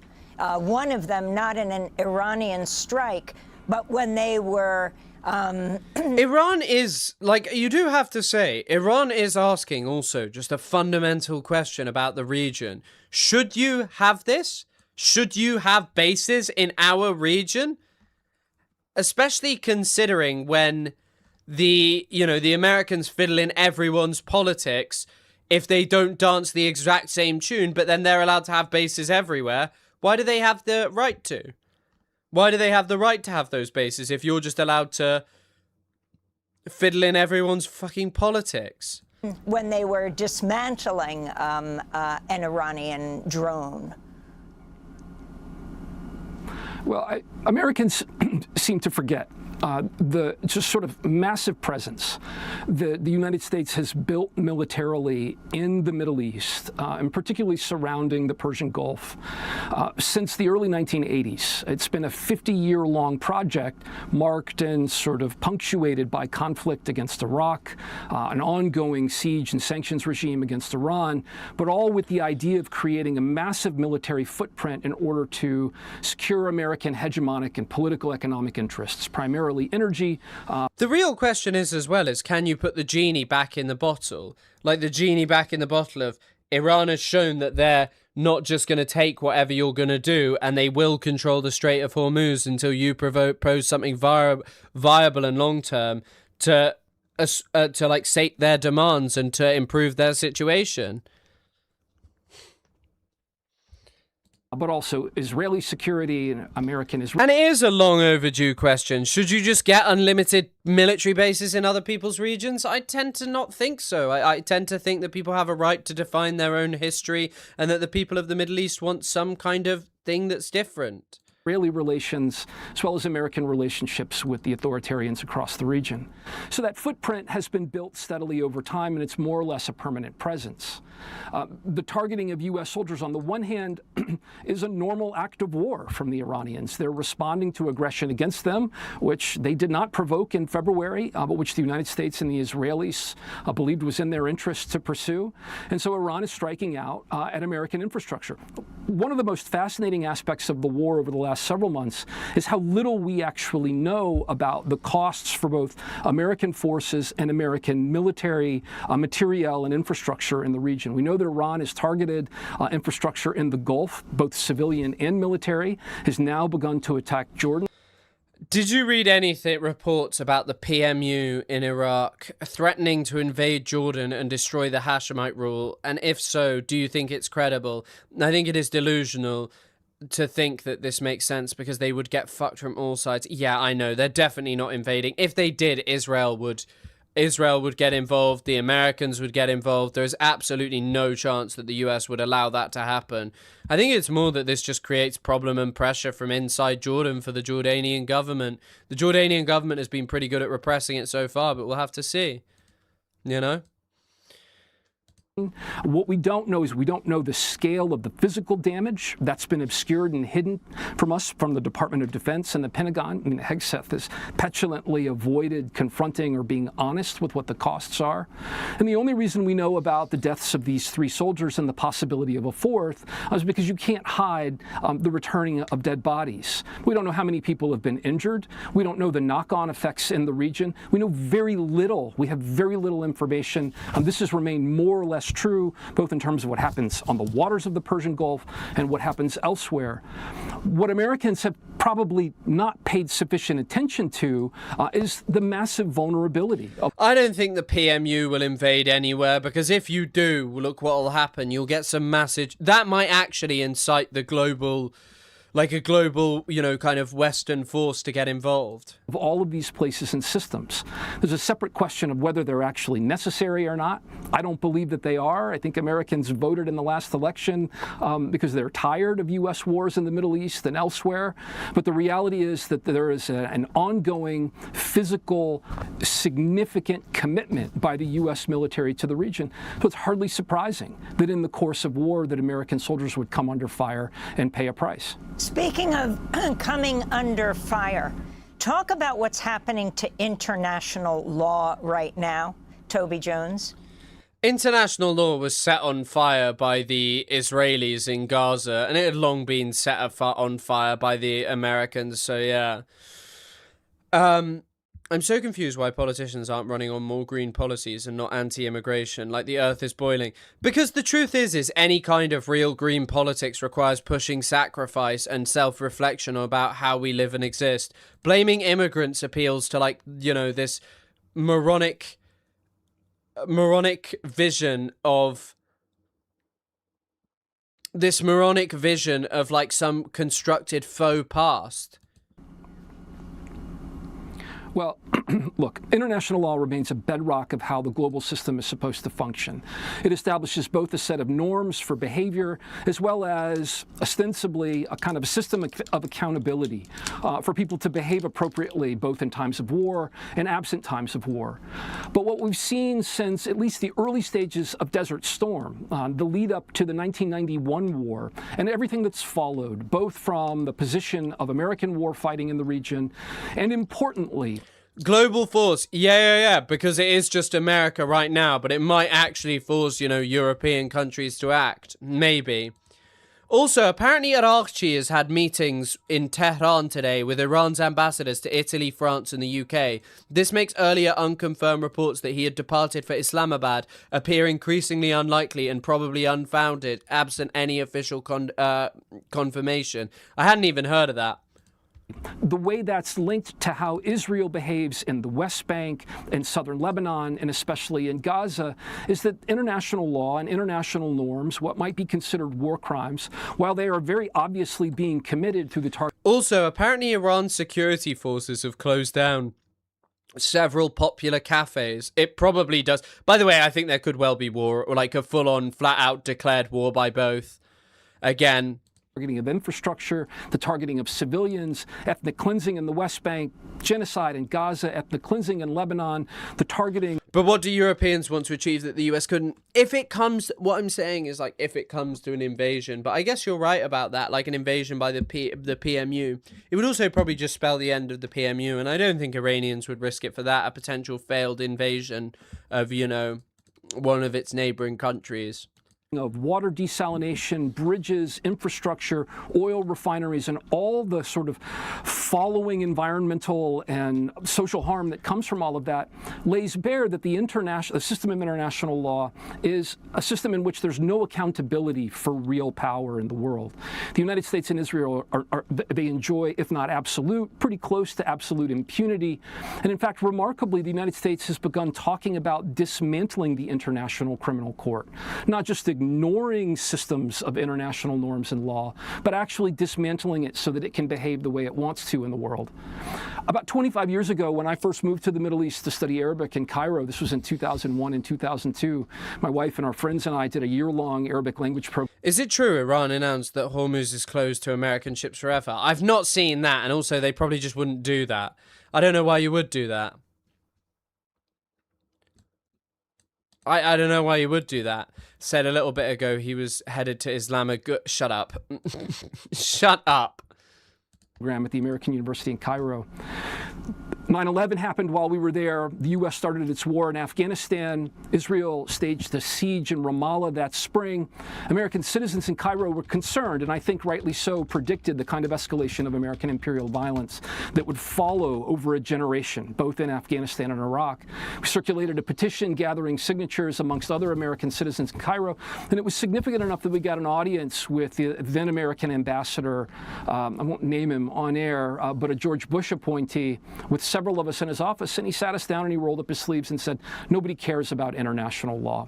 And that was a real eye-opener, and it was an important moment. It's not a system of beliefs or practices or a legal system that needs to be abandoned, but we need to reckon with how it's not equally imposed or enforced, and how people like Iranian citizens, Palestinians, Lebanese, Iraqis, and those without big enough guns are not protected by it.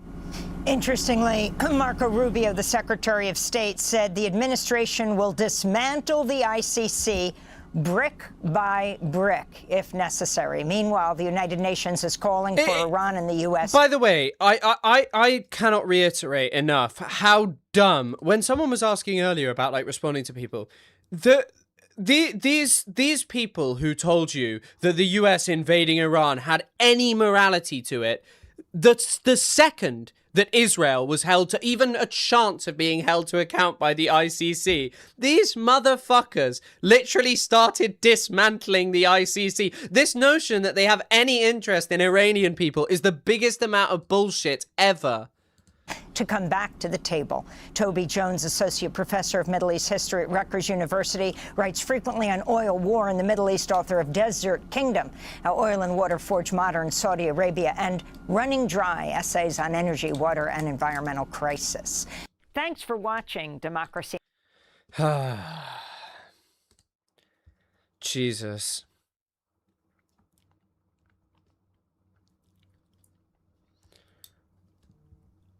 Okay, guys, on that note, I better close the stream because I need to call Isaac.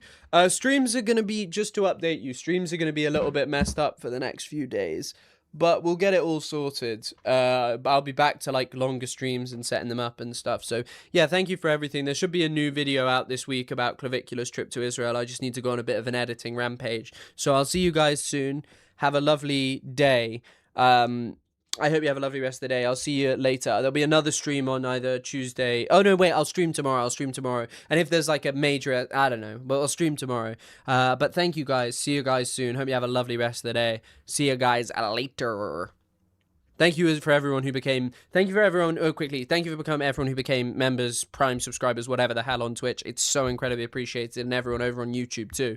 Thank you so much. It's always appreciated. And just, yeah, go check out No Politic here and shit.